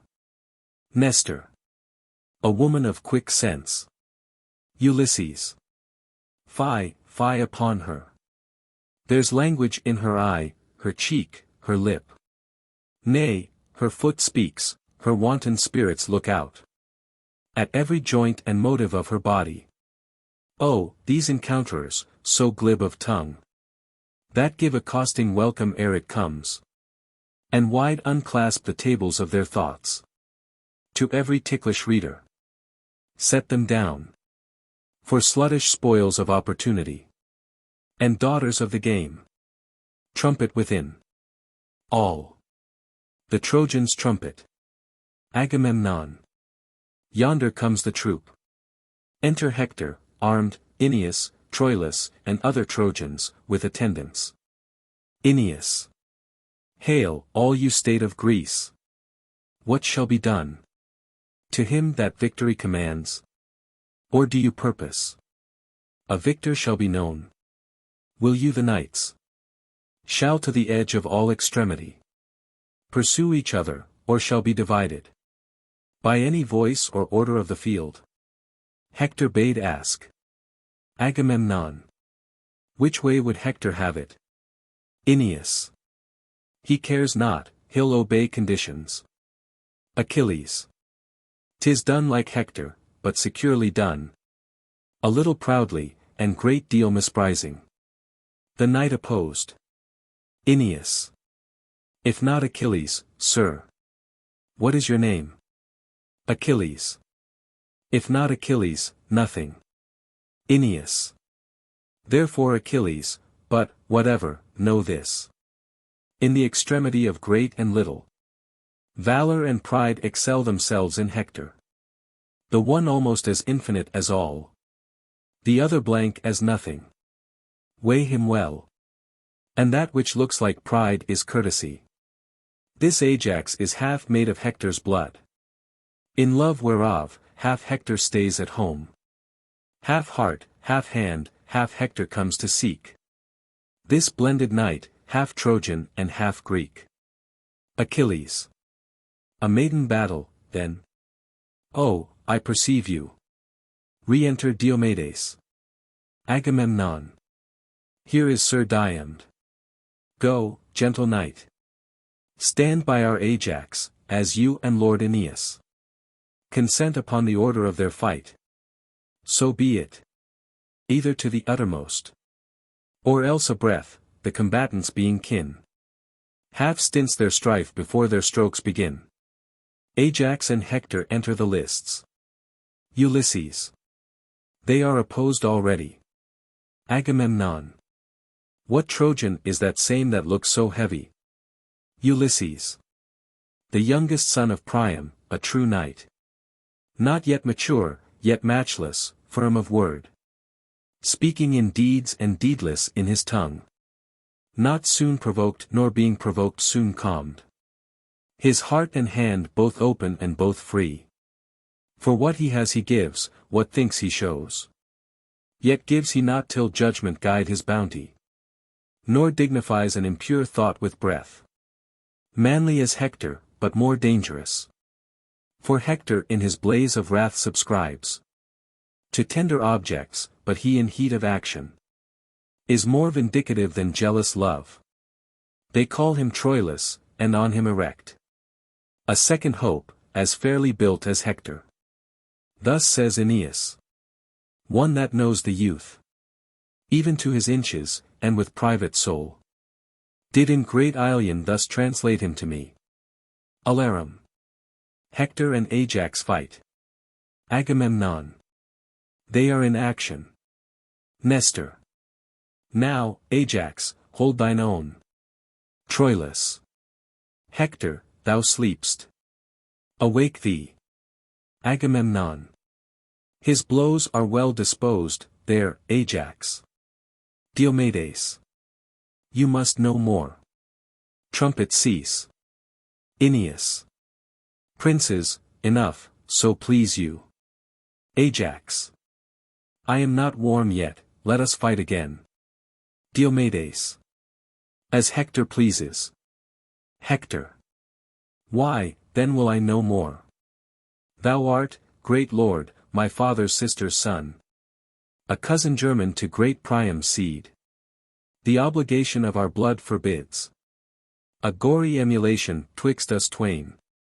Were thy commixtion Greek and Trojan so that thou couldst say, this hand is Grecian all, and this is Trojan, the sinews of this leg all Greek, and this all Troy. My mother's blood runs on the dexter cheek, and this sinister bounds in my father's. By Jove multipotent, thou shouldst not bear from me a Greekish member, wherein my sword had not impressure made. Of our rank feud, but the just gods gainsay that any drop thou borrow dst from thy mother, my sacred aunt, should by my mortal sword be drained. Let me embrace thee, Ajax. By him that thunders, thou hast lusty arms. Hector would have them fall upon him thus. Cousin, all honor to thee. Ajax. I thank thee, Hector. Thou art too gentle and too free a man. I came to kill thee, cousin, and bear hence a great addition earned in thy death. Hector. Not Neoptolemus so mirable, on whose bright crest fame with her loud oh yes cries, this is he, could promise to himself a thought of added honor torn from Hector. Aeneas. There is expectance here from both the sides. What further you will do? Hector. Will answer it. The issue is embracement, Ajax, farewell. Ajax. If I might in entreaties find success, as seld I have the chance I would desire, my famous cousin to our Grecian tents. Diomedes. 'Tis Agamemnon's wish, and great Achilles doth long to see unarmed the valiant Hector. Hector. Aeneas, call my brother Troilus to me, and signify this loving interview to the expectors of our Trojan part. Desire them home. Give me thy hand, my cousin. I will go eat with thee and see your knights. Ajax. Great Agamemnon comes to meet us here. Hector. The worthiest of them tell me name by name. But for Achilles, mine own searching eyes shall find him by his large and portly size. Agamemnon. Worthy of arms. As welcome as to one that would be rid of such an enemy. But that's no welcome, understand more clear. What's past and what's to come is strewed with husks and formless ruin of oblivion. But in this extant moment, faith and troth strained purely from all hollow bias drawing. Bids thee, with most divine integrity. From heart of very heart, great Hector, welcome. Hector. I thank thee, most imperious Agamemnon. Agamemnon. To Troilus, my well-famed lord of Troy, no less to you. Menelaus. Let me confirm my princely brother's greeting. You brace of warlike brothers, welcome hither. Hector. Who must we answer? Aeneas. The noble Menelaus. Hector. Oh, you, my lord. By Mars his gauntlet, thanks. Mock not, that I affect the untraded oath. Your quondam wife swears still by Venus' glove. She's well, but bade me not commend her to you. Menelaus. Name her not now, sir. She's a deadly theme. Hector. Oh, pardon, I offend. Nestor. I have, thou gallant Trojan, seen thee oft. Laboring for destiny make cruel way. Through ranks of Greekish youth, and I have seen thee. As hot as Perseus, spur thy Phrygian steed. Despising many forfeits and subduements. When thou hast hung thy advanced sword I the air. Not letting it decline on the declined. That I have said to some my standers by. Lo, Jupiter is yonder, dealing life. And I have seen thee pause and take thy breath. When that a ring of Greeks have hemmed thee in. Like an Olympian wrestling, this have I seen. But this thy countenance, still locked in steel. I never saw till now. I knew thy grandsire. And once fought with him, he was a soldier good. But, by great Mars, the captain of us all. Never saw like thee. Let an old man embrace thee. And, worthy warrior, welcome to our tents. Aeneas. 'Tis the old Nestor. Hector. Let me embrace thee, good old chronicle. That hast so long walked hand in hand with time. Most reverend Nestor, I am glad to clasp thee. Nestor. I would my arms could match thee in contention. As they contend with thee in courtesy. Hector. I would they could. Nestor. Ha! By this white beard, I'll fight with thee tomorrow. Well, welcome, welcome. I have seen the time. Ulysses. I wonder now how yonder city stands. When we have here her base and pillar by us. Hector. I know your favor, Lord Ulysses, well. Ah, sir, there's many a Greek and Trojan dead. Since first I saw yourself and Diomedes. In Ilion, on your Greekish embassy. Ulysses. Sir, I foretold you then what would ensue. My prophecy is but half his journey yet. For yonder walls, that pertly front your town. Yon towers, whose wanton tops do bust the clouds. Must kiss their own feet. Hector. I must not believe you. There they stand yet, and modestly I think. The fall of every Phrygian stone will cost. A drop of Grecian blood, the end crowns all. And that old common arbitrator, time. Will one day end it. Ulysses. So to him we leave it. Most gentle and most valiant Hector, welcome. After the general, I beseech you next. To feast with me and see me at my tent. Achilles. I shall forestall thee, Lord Ulysses, thou. Now, Hector, I have fed mine eyes on thee. I have with exact view perused thee, Hector. And quoted joint by joint. Hector. Is this Achilles? Achilles. I am Achilles. Hector. Stand fair, I pray thee, let me look on thee. Achilles. Behold thy fill. Hector. Nay, I have done already. Achilles. Thou art too brief, I will the second time. As I would by thee, view thee limb by limb. Hector. Oh, like a book of sport thou lt read me o'er. But there's more in me than thou understandst. Why dost thou so oppress me with thine eye? Achilles. Tell me, you heavens, in which part of his body shall I destroy him? Whether there, or there, or there. That I may give the local wound a name, and make distinct the very breach whereout Hector's great spirit flew. Answer me, heavens. Hector. It would discredit the blessed gods, proud man, to answer such a question. Stand again. Think'st thou to catch my life so pleasantly as to prenominate in nice conjecture where thou wilt hit me dead? Achilles. I tell thee, yea. Hector. Wert thou an oracle to tell me so, I'd not believe thee. Henceforth guard thee well. For I'll not kill thee there, nor there, nor there. But, by the forge that stithied Mars his helm, I'll kill thee everywhere, yea, o'er and o'er. You wisest Grecians, pardon me this brag. His insolence draws folly from my lips. But I'll endeavor deeds to match these words. Or may I never. Ajax. Do not chafe thee, cousin. And you, Achilles, let these threats alone, till accident or purpose bring you to't. You may have every day enough of Hector, if you have stomach. The general state, I fear, can scarce entreat you to be odd with him. Hector. I pray you, let us see you in the field. We have had pelting wars, since you refused the Grecians' cause. Achilles. Dost thou entreat me, Hector? Tomorrow do I meet thee, fell as death. Tonight all friends. Hector. Thy hand upon that match.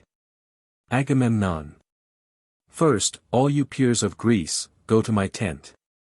There in the full convive we, afterwards, as Hector's leisure and your bounties shall concur together, severally entreat him. Beat loud the tabourines, let the trumpets blow, that this great soldier may his welcome know. Exeunt all except Troilus and Ulysses. Troilus. My lord Ulysses, tell me, I beseech you, in what place of the field doth Calchas keep? Ulysses. At Menelaus' tent, most princely Troilus. There Diom doth feast with him tonight, who neither looks upon the heaven nor earth, but gives all gaze and bent of amorous view on the fair Cressida. Troilus. Shall, sweet lord, be bound to you so much, after we part from Agamemnon's tent, to bring me thither? Ulysses. You shall command me, sir. As gentle tell me, of what honor was this Cressida in Troy? Had she no lover there, that wails her absence? Troilus. Oh, sir, to such as boasting show their scars, a mock is due. Will you walk on, my lord? She was beloved, she loved, she is, and doth. But still sweet love is food for fortune's tooth. Exeunt. Act 5. Scene 1. The Grecian camp. Before Achilles' tent. Enter Achilles and Patroclus. Achilles. I'll heat his blood with Greekish wine tonight, which with my scimitar I'll cool tomorrow. Patroclus, let us feast him to the height. Patroclus. Here comes Thersites. Enter Thersites. Achilles. How now, thou core of envy? Thou crusty batch of nature, what's the news? Thersites. Why, thou picture of what thou seemest, an idol of idiot worshippers, here's a letter for thee. Achilles. From whence, fragment? Thersites. Why, thou full dish of fool, from Troy. Patroclus. Who keeps the tent now? Thersites. The surgeon's box, or the patient's wound. Patroclus. Well said, adversity. And what need these tricks? Thersites. Prithee, be silent, boy, I profit not by thy talk. Thou art thought to be Achilles' male varlet. Patroclus. Male varlet, you rogue. What's that? Thersites. Why, his masculine whore. Now, the rotten diseases of the south, the guts griping, ruptures, catarrhs. Loads, gravel, the back, lethargies, cold. Palsies, raw eyes, dirt-rotten livers, wheezing. Lungs, bladders full of impostum, sciaticas. Lime kills the palm. Incurable bone ache, and the revelled fee simple of the tetter, take and take. Again such preposterous discoveries. Patroclus. Why thou damnable box of envy, thou, what meanest? Thou to curse thus? Thersites. Do I curse thee? Patroclus. Why no, you ruinous but, you whoreson. Indistinguishable cur, no. Thersites. No. Why art thou then exasperate, thou idle? Immaterial skein of sleeve silk, thou green sarcenet. Flap for a sore eye, thou tassel of a prodigal's purse, thou. Ah, how the poor world is pestered with such waterflies, diminutives of nature. Patroclus. Out, Gaul. Thersites. Finch egg. Achilles. My sweet Patroclus, I am thwarted quite from my great purpose in tomorrow's battle. Here is a letter from Queen Hecuba. A token from her daughter, my fair love. Both taxing me and gaging me to keep an oath that I have sworn. I will not break it. Fall Greeks, fail fame, honor, or go or stay. My major vow lies here, this I'll obey. Come, come, Thersites, help to trim my tent. This night in banqueting must all be spent. Away, Patroclus. Exeunt Achilles and Patroclus. Thersites. With too much blood and too little brain, these two may run mad. But, if with too much brain and too little blood they do, I'll be a curer of madmen. Here's Agamemnon, an honest fellow enough and one that loves quails. But he has not so much brain as earwax, and the goodly transformation of Jupiter. There, his brother, the bull, the primitive statue. An oblique memorial of cuckolds. A thrifty shoeing horn in a chain, hanging at his brother's leg, to what form but that he is, should wit larded with malice, and malice forced with wit turn him to an ass, were nothing, he is both ass and ox, to an ox, were nothing. He is both ox and ass. To be a dog, a mule, a cat, a fichu, a toad, a lizard, an owl, a puddock, or a herring without a roe, I would not care, but to be Menelaus, I would conspire against destiny. Ask me not, what I would be, if I were not Thersites, for I care not to be the louse of a lazar, so I were not Menelaus. Heyday! Spirits and fires! Enter Hector, Troilus, Ajax, Agamemnon, Ulysses, Nestor, Menelaus, and Diomedes, with lights. Agamemnon. We go wrong, we go wrong. Ajax. No, yonder 'tis. There, where we see the lights. Hector. I trouble you.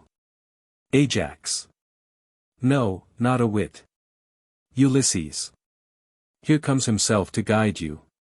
Re-enter Achilles. Achilles. Welcome, brave Hector, welcome, princes all. Agamemnon. So now, fair prince of Troy, I bid good night. Ajax commands the guard to tend on you. Hector. Thanks and good night to the Greeks' general. Menelaus. Good night, my lord.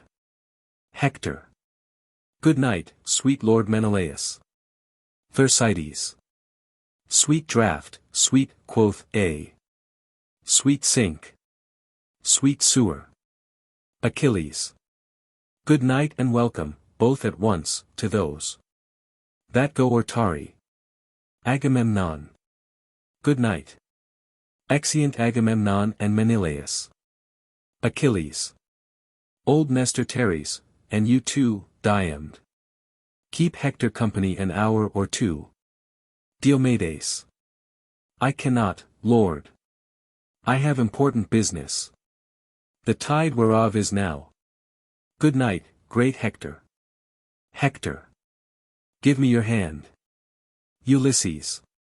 Aside to Troilus, follow his torch, he goes to Calchas' tent. I'll keep you company. Troilus. Sweet sir, you honor me. Hector. And so, good night. Exit Diomedes, Ulysses and Troilus following. Achilles. Come, come, enter my tent.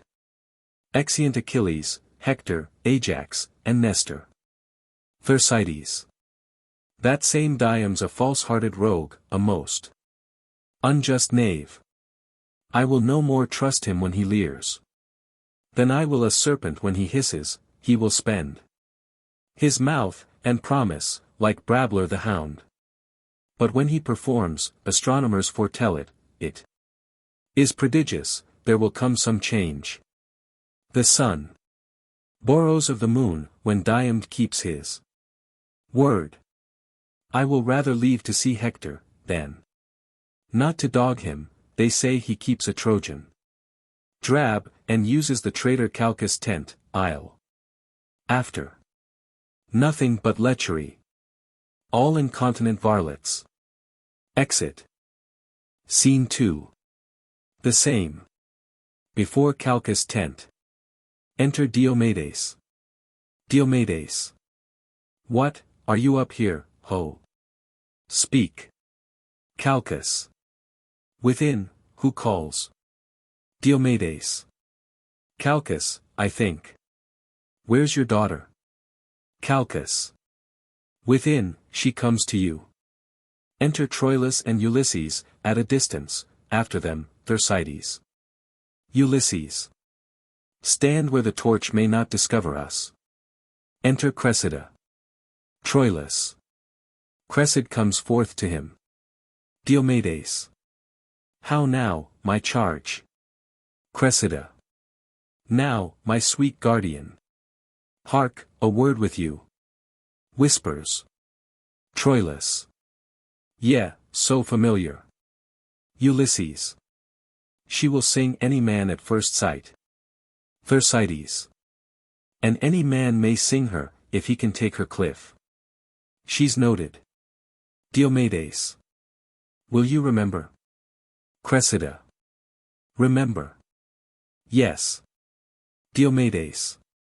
Nay, but do, then. And let your mind be coupled with your words. Troilus. What should she remember? Ulysses. List. Cressida. Sweet honey Greek, tempt me no more to folly. Thersites. Roguery. Diomedes. Nay, then. Cressida. I'll tell you what. Diomedes.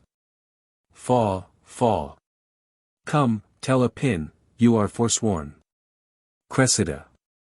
In faith, I cannot, what would you have me do? Thersites. A juggling trick, to be secretly open. Diomedes. What did you swear you would bestow on me? Cressida. I prithee, do not hold me to mine oath. Bid me do anything but that, sweet Greek. Diomedes. Good night. Troilus. Hold, patience. Ulysses. How now, Trojan? Cressida. Diomed. Diomedes. No, good night, I'll be your fool no more. Troilus. Thy better must. Cressida. Hark, one word in your ear. Troilus. O plague and madness. Ulysses. You are moved, prince. Let us depart, I pray you. Lest your displeasure should enlarge itself. To wrathful terms, this place is dangerous. The time right deadly, I beseech you, go. Troilus. Behold, I pray you. Ulysses. Nay, good my lord, go off. You flow to great distraction, come, my lord. Troilus. I pray thee, stay. Ulysses. You have not patience, come. Troilus. I pray you, stay, by hell and all hell's torments. I will not speak a word. Diomedes. And so, good night. Cressida. Nay, but you part in anger. Troilus. Doth that grieve thee? O withered truth! Ulysses. Why, how now, Lord? Troilus. By Jove! I will be patient. Cressida. Guardian, why, Greek. Diomedes. Fall. Adieu, you palter. Cressida. In faith, I do not, come hither once again. Ulysses. You shake, my lord, at something, will you go? You will break out. Troilus. She strokes his cheek. Ulysses. Come. Troilus. Nay, stay. By Jove, I will not speak a word. There is between my will and all offences a guard of patience, stay a little while. Thersites. How the devil luxury, with his fat rump and potato finger, tickles these together. Fry, lechery, fry. Diomedes. But will you, then? Cressida. In faith, I will, law, never trust me else. Diomedes. Give me some token for the surety of it. Cressida. I'll fetch you one. Exit. Ulysses. You have sworn patience. Troilus. Fear me not, sweet lord. I will not be myself, nor have cognition. Of what I feel, I am all patience. Re-enter Cressida. Thersites. Now the pledge, now. Cressida. Here, Diomed, keep this sleeve. Troilus. O beauty! Where is thy faith? Ulysses. My lord. Troilus. I will be patient, outwardly I will. Cressida. You look upon that sleeve, behold it well. He loved me, O false wench, give me again. Diomedes. Whose was't? Cressida.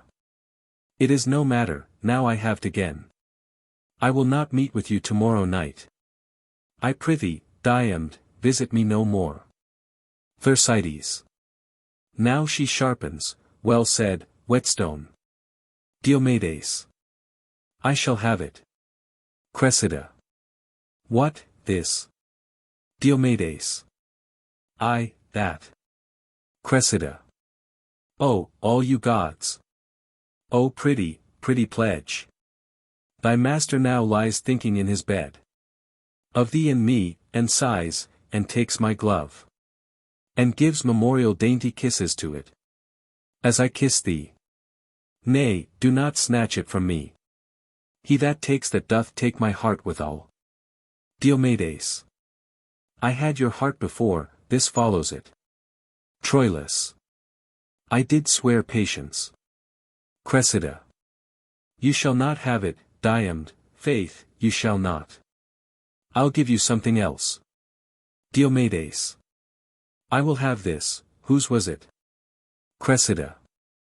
It is no matter. Diomedes. Come, tell me whose it was. Cressida. 'Twas one's that loved me better than you will.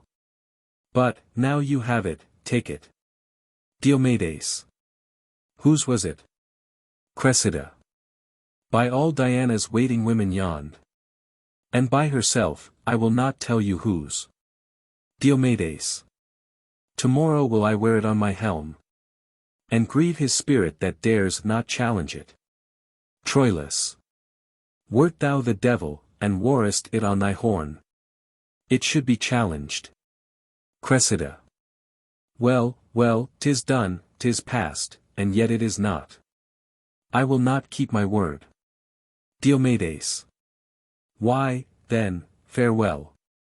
Thou never shalt mock Diomed again. Cressida. You shall not go, one cannot speak a word. But it straight starts you. Diomedes. I do not like this fooling. Thersites. Nor I, by Pluto, but that likes not you pleases me best. Diomedes. What, shall I come? The hour? Cressida.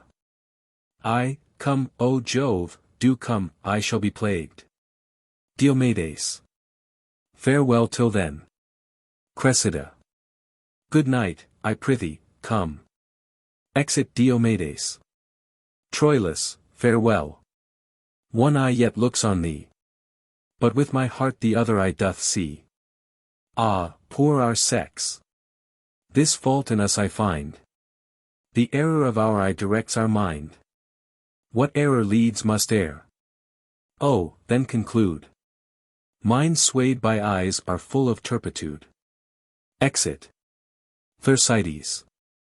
A proof of strength she could not publish more. Unless she said, my mind is now turned whore. Ulysses. All's done, my lord. Troilus. It is. Ulysses. Why stay we, then? Troilus. To make a recordation to my soul. Of every syllable that here was spoke. But if I tell how these two did co-act, shall I not lie in publishing a truth? Sith yet there is a credence in my heart. An esperance so obstinately strong. That doth invert the attest of eyes and ears. As if those organs had deceptious functions. Created only to calumniate. Was Cressida here? Ulysses. I cannot conjure, Trojan. Troilus. She was not, sure. Ulysses. Most sure she was. Troilus. Why, my negation hath no taste of madness. Ulysses. Nor mine, my lord, Cressida was here but now. Troilus. Let it not be believed for womanhood. Think, we had mothers, do not give advantage. To stubborn critics, apt, without a theme. For deprivation, to square the general sex. By Cressida's rule, rather think this not Cressida. Ulysses. What hath she done, prince, that can soil our mothers? Troilus. Nothing at all, unless that this were she. Thersites. Will he swagger himself out on's own eyes? Troilus. This she? No, this is Diom's Cressida. If beauty have a soul, this is not she. If souls guide vows, if vows be sanctimonies. If sanctimony be the god's delight. If there be rule in unity itself. This is not she. O madness of discourse! That cause sets up with and against itself. Bifold authority. Where reason can revolt. Without perdition, and loss assume all reason. Without revolt, this is, and is not, Cressida. Within my soul there doth conduce a fight. Of this strange nature that a thing inseparate. Divides more wider than the sky and earth. And yet the spacious breadth of this division. Admits no orifex for a point as subtle. As Ariacon's broken woof to enter. Instance, O instance. Strong as Pluto's gates. Cressida is mine, tied with the bonds of heaven. Instance, O instance. Strong as heaven itself. The bonds of heaven are slipped, dissolved, and loosed. And with another knot, 5-finger tied. The fractions of her faith, orts of her love. The fragments, scraps, the bits and greasy relics. Of her o'er-eaten faith, are bound to Diomed. Ulysses. May worthy Troilus be half attached. With that which here his passion doth express. Troilus. I, Greek. And that shall be divulged well. In characters as red as Mars his heart. Inflamed with Venus, never did young man fancy. With so eternal and so fixed a soul. Hark, Greek, as much as I do Cressid love. So much by weight hate I her Diomed. That sleeve is mine that he'll bear on his helm. Were it a casque composed by Vulcan's skill, my sword should bite it, not the dreadful spout, which shipmen do the hurricano call. Constringed in mass by the almighty sun, shall dizzy with more clamour Neptune's ear. In his descent than shall my prompted sword, falling on Diomed, Thersites, he'll tickle it for his concupi. Troilus. O Cressid. O false Cressid. False, false, false. Let all untruths stand by thy stained name, and they'll seem glorious.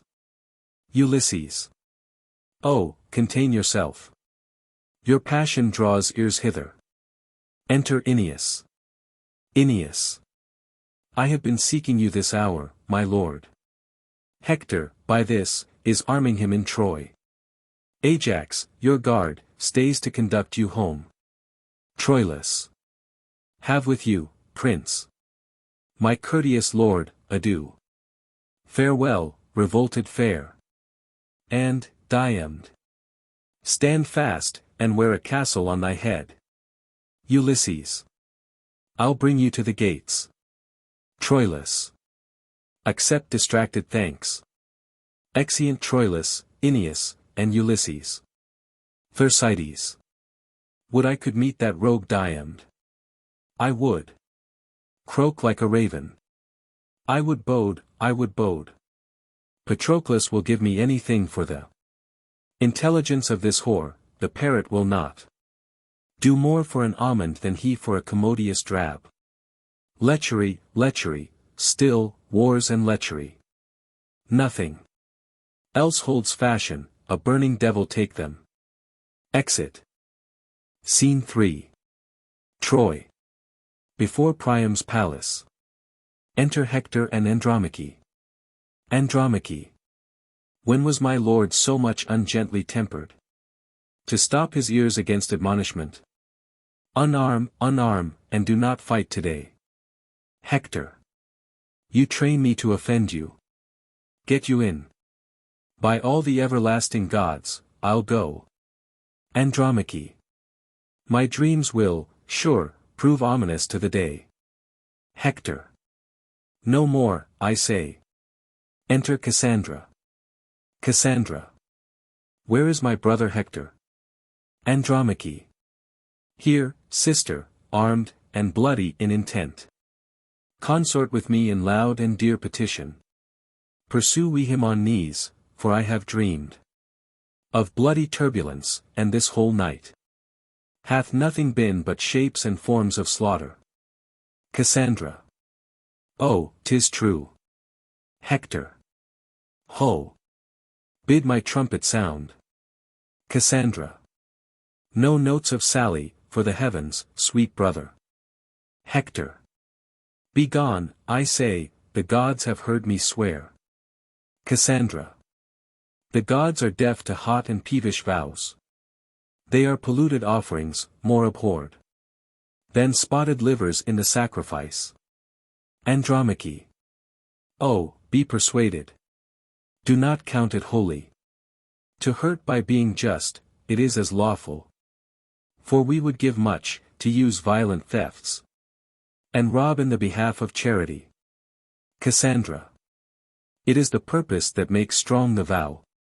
But vows to every purpose must not hold. Unarm, sweet Hector. Hector. Hold you still, I say. Mine honor keeps the weather of my fate. Lie every man holds dear, but the brave man holds honor far more precious dear than life. Enter Troilus. How now, young man? Mean'st thou to fight today? Andromache. Cassandra, call my father to persuade. Exit Cassandra. Hector. No, faith, young Troilus, doff thy harness, youth. I am today the vein of chivalry. Let grow thy sinews till their knots be strong. And tempt not yet the brushes of the war. Unarm thee, go, and doubt thou not, brave boy. I'll stand today for thee and me and Troy. Troilus. Brother, you have a vice of mercy in you, which better fits a lion than a man. Hector. What vice is that, good Troilus? Chide me for it. Troilus. When many times the captive Grecian falls, even in the fan and wind of your fair sword, you bid them rise, and live. Hector. Oh, 'tis fair play. Troilus. Fool's play, by heaven, Hector. Hector. How now? How now? Troilus. For the love of all the gods, let's leave the hermit pity with our mothers. And when we have our armors buckled on, the venomed vengeance ride upon our swords. Spur them to ruthful work, rein them from ruth. Hector. Fie, savage, fie. Troilus. Hector, then 'tis wars. Hector. Troilus, I would not have you fight today. Troilus. Who should withhold me? Not fate, obedience, nor the hand of Mars. Beckoning with fiery truncheon my retire. Not Priamus and Hecuba on knees, their eyes o'ergled with recourse of tears. Not you, my brother, with your true sword drawn, opposed to hinder me, should stop my way, but by my ruin. Re-enter Cassandra, with Priam. Cassandra. Lay hold upon him, Priam, hold him fast. He is thy crutch, now if thou lose thy stay. Thou on him leaning, and all Troy on thee, fall all together. Priam. Come, Hector, come, go back. Thy wife hath dreamed, thy mother hath had visions. Cassandra doth foresee, and I myself am like a prophet suddenly enwrapped, to tell thee that this day is ominous. Therefore, come back. Hector. Aeneas is a field, and I do stand engaged to many Greeks, even in the faith of valor, to appear this morning to them. Priam. Ay, but thou shalt not go. Hector. I must not break my faith.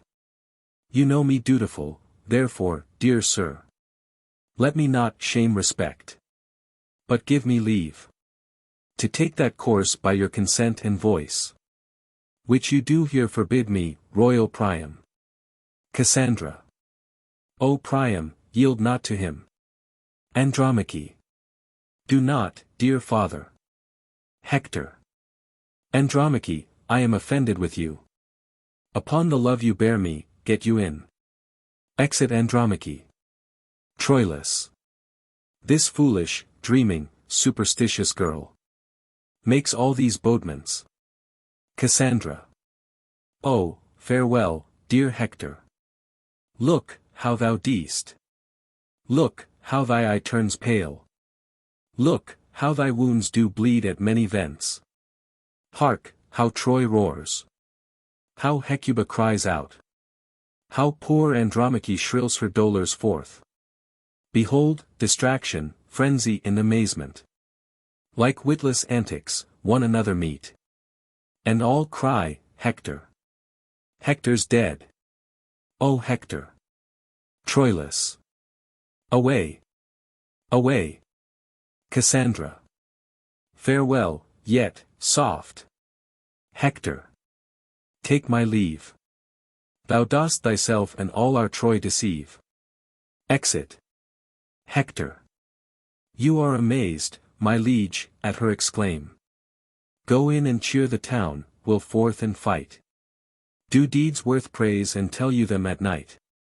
Priam. Farewell, the gods with safety stand about thee. Exeunt severally Priam and Hector. Alarums. Troilus.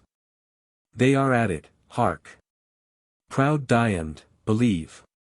I come to lose my arm, or win my sleeve. Enter Pandarus. Pandarus. Do you hear, my lord? Do you hear? Troilus. What now? Pandarus. Here's a letter come from yon poor girl. Troilus. Let me read. Pandarus. A whoreson Tysic, a whoreson rascally Tysic so troubles me, and the foolish fortune of this girl. And what one thing, what another, that I shall leave you these days, and I have a room in mine eyes too, and such an ache in my bones, that, unless a man were cursed, I cannot tell what to think on't. What says she there? Troilus. Words, words, mere words, no matter from the heart. The effect doth operate another way. Tearing the letter. Go, wind, to wind, their turn and change together. My love with words and errors still she feeds, but edifies another with her deeds. Exeunt severally. Scene 4. Plains between Troy and the Grecian camp. Alarums, excursions. Enter Thersites. Thersites. Now they are clapper-clawing one another, I'll go look on. That dissembling abominable varlets Diomedes has got that same scurvy doting foolish young knaves. Sleeve of Troy there in his helm, I would fain see them meet.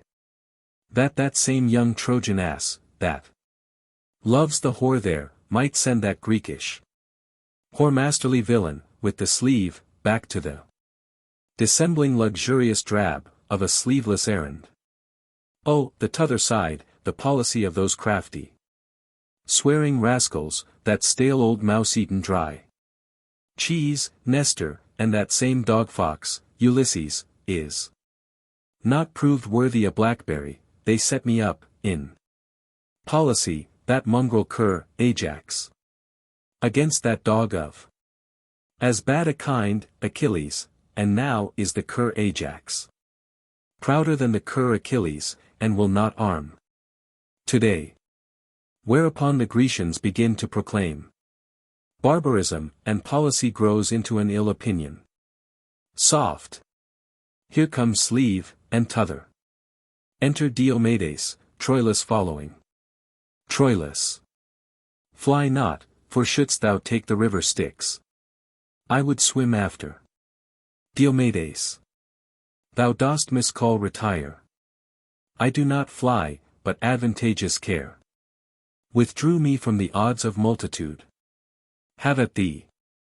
Thersites. Hold thy whore, Grecian, now for thy whore. Trojan, now the sleeve, now the sleeve.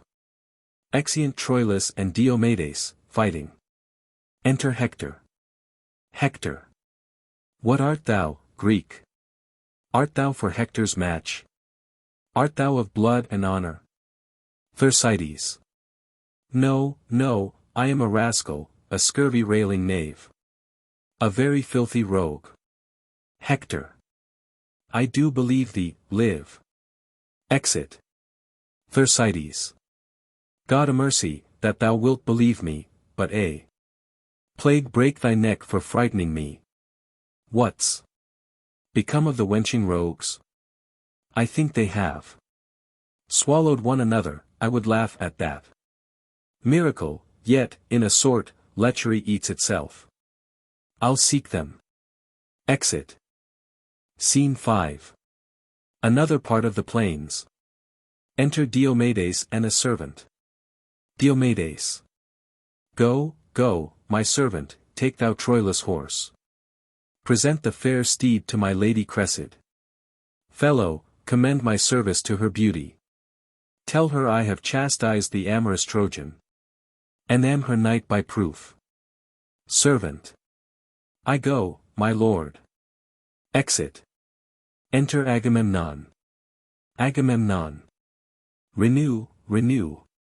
The fierce Polydamas hath beat down Menon, bastard Margarellon. Hath Dorius prisoner. And stands Colossus wise, waving his beam upon the pashed courses of the kings. Epistrophus and Cedius, Polixenes is slain. Amphimachus and Thoas deadly hurt. Patroclus ta'en or slain, and Diomedes sore hurt and bruised, the dreadful Sagittary. Appalls our numbers, haste we, Diomed, to reinforcement, or we perish all. Enter Nestor. Nestor. Go, bear Patroclus' body to Achilles. And bid the snail-paced Ajax arm for shame. There is 1,000 Hectors in the field. Now here he fights on Goliath his horse. And there lacks work. Anon he's there afoot. And there they fly or die, like scaled skulls. Before the belching whale.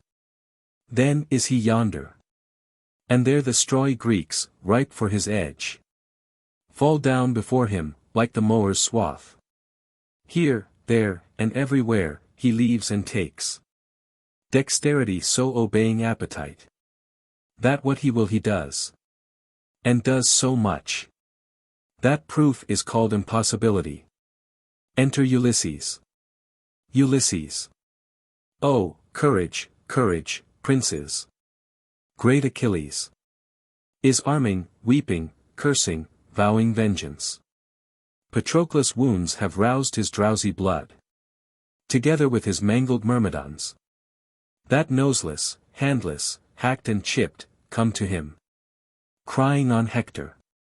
Ajax hath lost a friend, and foams at mouth, and he is armed and at it, roaring for Troilus, who hath done today mad and fantastic execution, engaging and redeeming of himself, with such a careless force and forceless care, as if that luck, in very spite of cunning, bade him win all. Enter Ajax. Ajax. Troilus. Thou coward Troilus. Exit. Diomedes. There. Nestor. So, we draw together. Enter Achilles. Achilles. Where is this Hector? Come, thou boy queller, show thy face. Know what it is to meet Achilles angry. Hector. Where's Hector? I will none but Hector. Exeunt. Scene 6. Another part of the plains. Enter Ajax.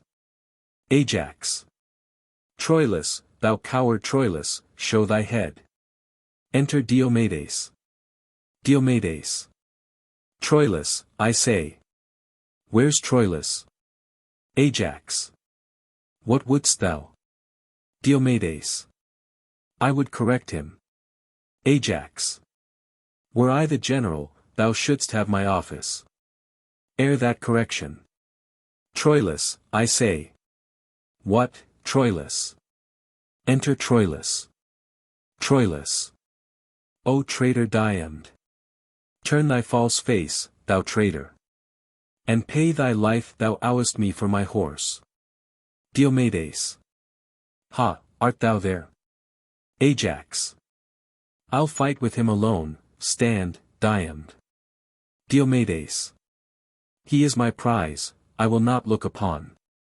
Troilus. Come, both you cogging Greeks, have at you both. Exeunt, fighting. Enter Hector. Hector. Yea, Troilus. Oh, well fought, my youngest brother. Enter Achilles. Achilles. Now do I see thee, ha. Have at thee, Hector. Hector. Pause, if thou wilt. Achilles. I do disdain thy courtesy, proud Trojan. Be happy that my arms are out of use. My rest and negligence befriends thee now. But thou anon shalt hear of me again. Till when, go seek thy fortune. Exit. Hector. Fare thee well. I would have been much more a fresher man, had I expected thee. How now, my brother? Re-enter Troilus. Troilus. Ajax hath ta'en Aeneas, shall it be? No, by the flame of yonder glorious heaven. He shall not carry him, I'll be ta'en too. Or bring him off, fate, hear me what I say. I reck not though I end my life today. Exit. Enter one in sumptuous armor. Hector. Stand, stand, thou Greek. Thou art a goodly mark. No. Wilt thou not? I like thy armor well. I'll frush it and unlock the rivets all. But I'll be master of it, wilt thou not? Beast, abide. Why, then fly on, I'll hunt thee for thy hide. Exeunt. Scene 7. Another part of the plains. Enter Achilles, with Myrmidons. Achilles. Come here about me, you my Myrmidons. Mark what I say. Attend me where I wheel. Strike not a stroke, but keep yourselves in breath. And when I have the bloody Hector found, impale him with your weapons round about. In fellest manner execute your aims. Follow me, sirs, and my proceedings I. It is decreed Hector the Great must die. Exeunt. Enter Menelaus and Paris, fighting, then Thersites. Thersites. The cuckold and the cuckold maker are at it. Now. Bull. Now, dog. Loo, Paris, loo. Now my double. Hennied sparrow. Loo, Paris, loo. The bull has the game, where horns, ho. Exeunt Paris and Menelaus. Enter Margarellin. Margarellin. Turn, slave, and fight. Thersites. What art thou? Margarellin. A bastard son of Priam's. Thersites. I am a bastard too, I love bastards, I am a bastard. Begot, bastard instructed, bastard in mind, bastard. In valor, in everything illegitimate. One bear will not bite another, and wherefore should one bastard? Take heed, the quarrel's most ominous to us, if the son of a whore fight for a whore, he tempts judgment. Farewell, bastard. Exit. Margarellin. The devil take thee, coward. Exit. Scene 8. Another part of the plains. Enter Hector. Hector. Most putrefied core, so fair without. Thy goodly armor thus hath cost thy life. Now is my day's work done, I'll take good breath. Rest, sword, thou hast thy fill of blood and death. Puts off his helmet and hangs his shield behind him. Enter Achilles and Myrmidons. Achilles. Look, Hector, how the sun begins to set. How ugly night comes breathing at his heels. Even with the veil and darking of the sun. To close the day up, Hector's life is done. Hector. I am unarmed, forego this vantage, Greek. Achilles. Strike, fellows, strike, this is the man I seek. Hector falls. So, Ilion, fall thou next. Now, Troy, sink down. Here lies thy heart, thy sinews, and thy bone. On, Myrmidons, and cry you all amain. Achilles hath the mighty Hector slain. A retreat sounded. Hark! A retire upon our Grecian part. Myrmidons. The Trojan trumpets sound alike, my lord. Achilles. The dragon wing of night o'erspreads the earth. And, stickler-like, the armies separates. My half-supped sword, that frankly would have fed. Pleased with this dainty bait, thus goes to bed. Sheaths his sword. Come, tie his body to my horse's tail. Along the field I will the Trojan trail. Exeunt. Scene 9. Another part of the plains. Enter Agamemnon, Ajax, Menelaus, Nestor, Diomedes, and others, marching. Shouts within. Agamemnon. Hark! Hark! What shout is that? Nestor. Peace, drums. Within. Achilles. Achilles. Hector's slain. Achilles. Diomedes. The brute is, Hector's slain, and by Achilles. Ajax. If it be so, yet bragless let it be. Great Hector was a man as good as he. Agamemnon. March patiently along, let one be sent. To pray Achilles see us at our tent.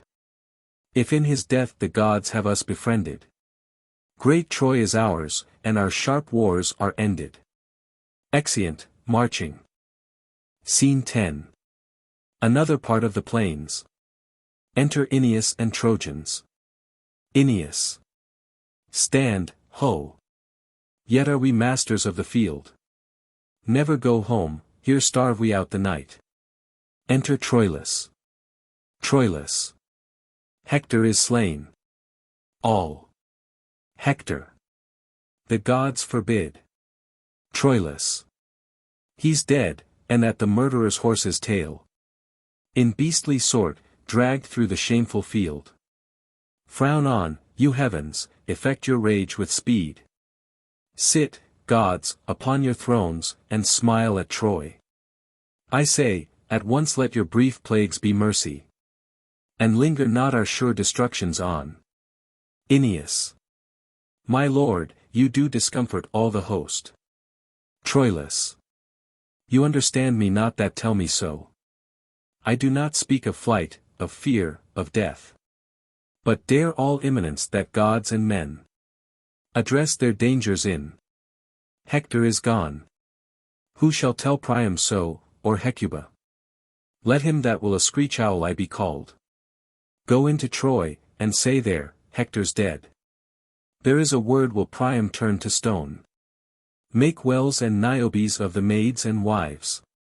Cold statues of the youth, and, in a word, scare Troy out of itself. But, march away. Hector is dead, there is no more to say. Stay yet. You vile abominable tents.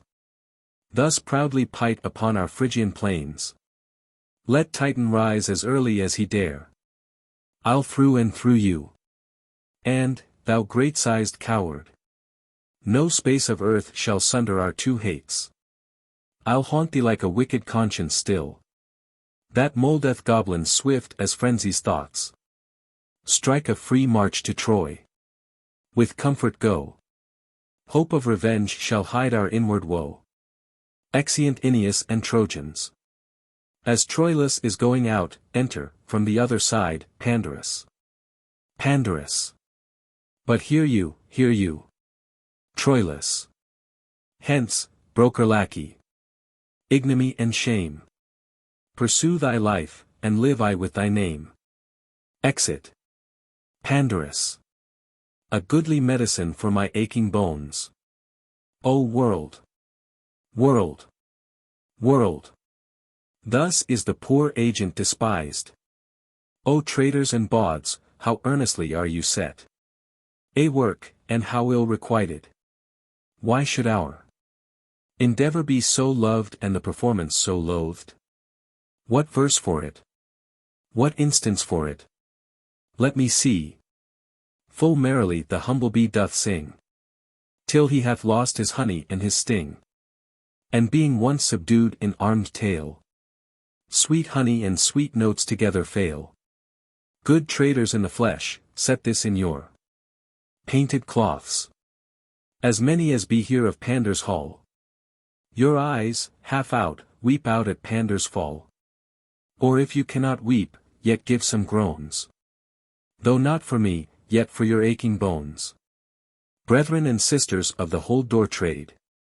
Some 2 months hence my will shall here be made. It should be now, but that my fear is this. Some galled goose of Winchester would hiss. Till then I'll sweat and seek about for eases. And at that time bequeath you my diseases. Exit.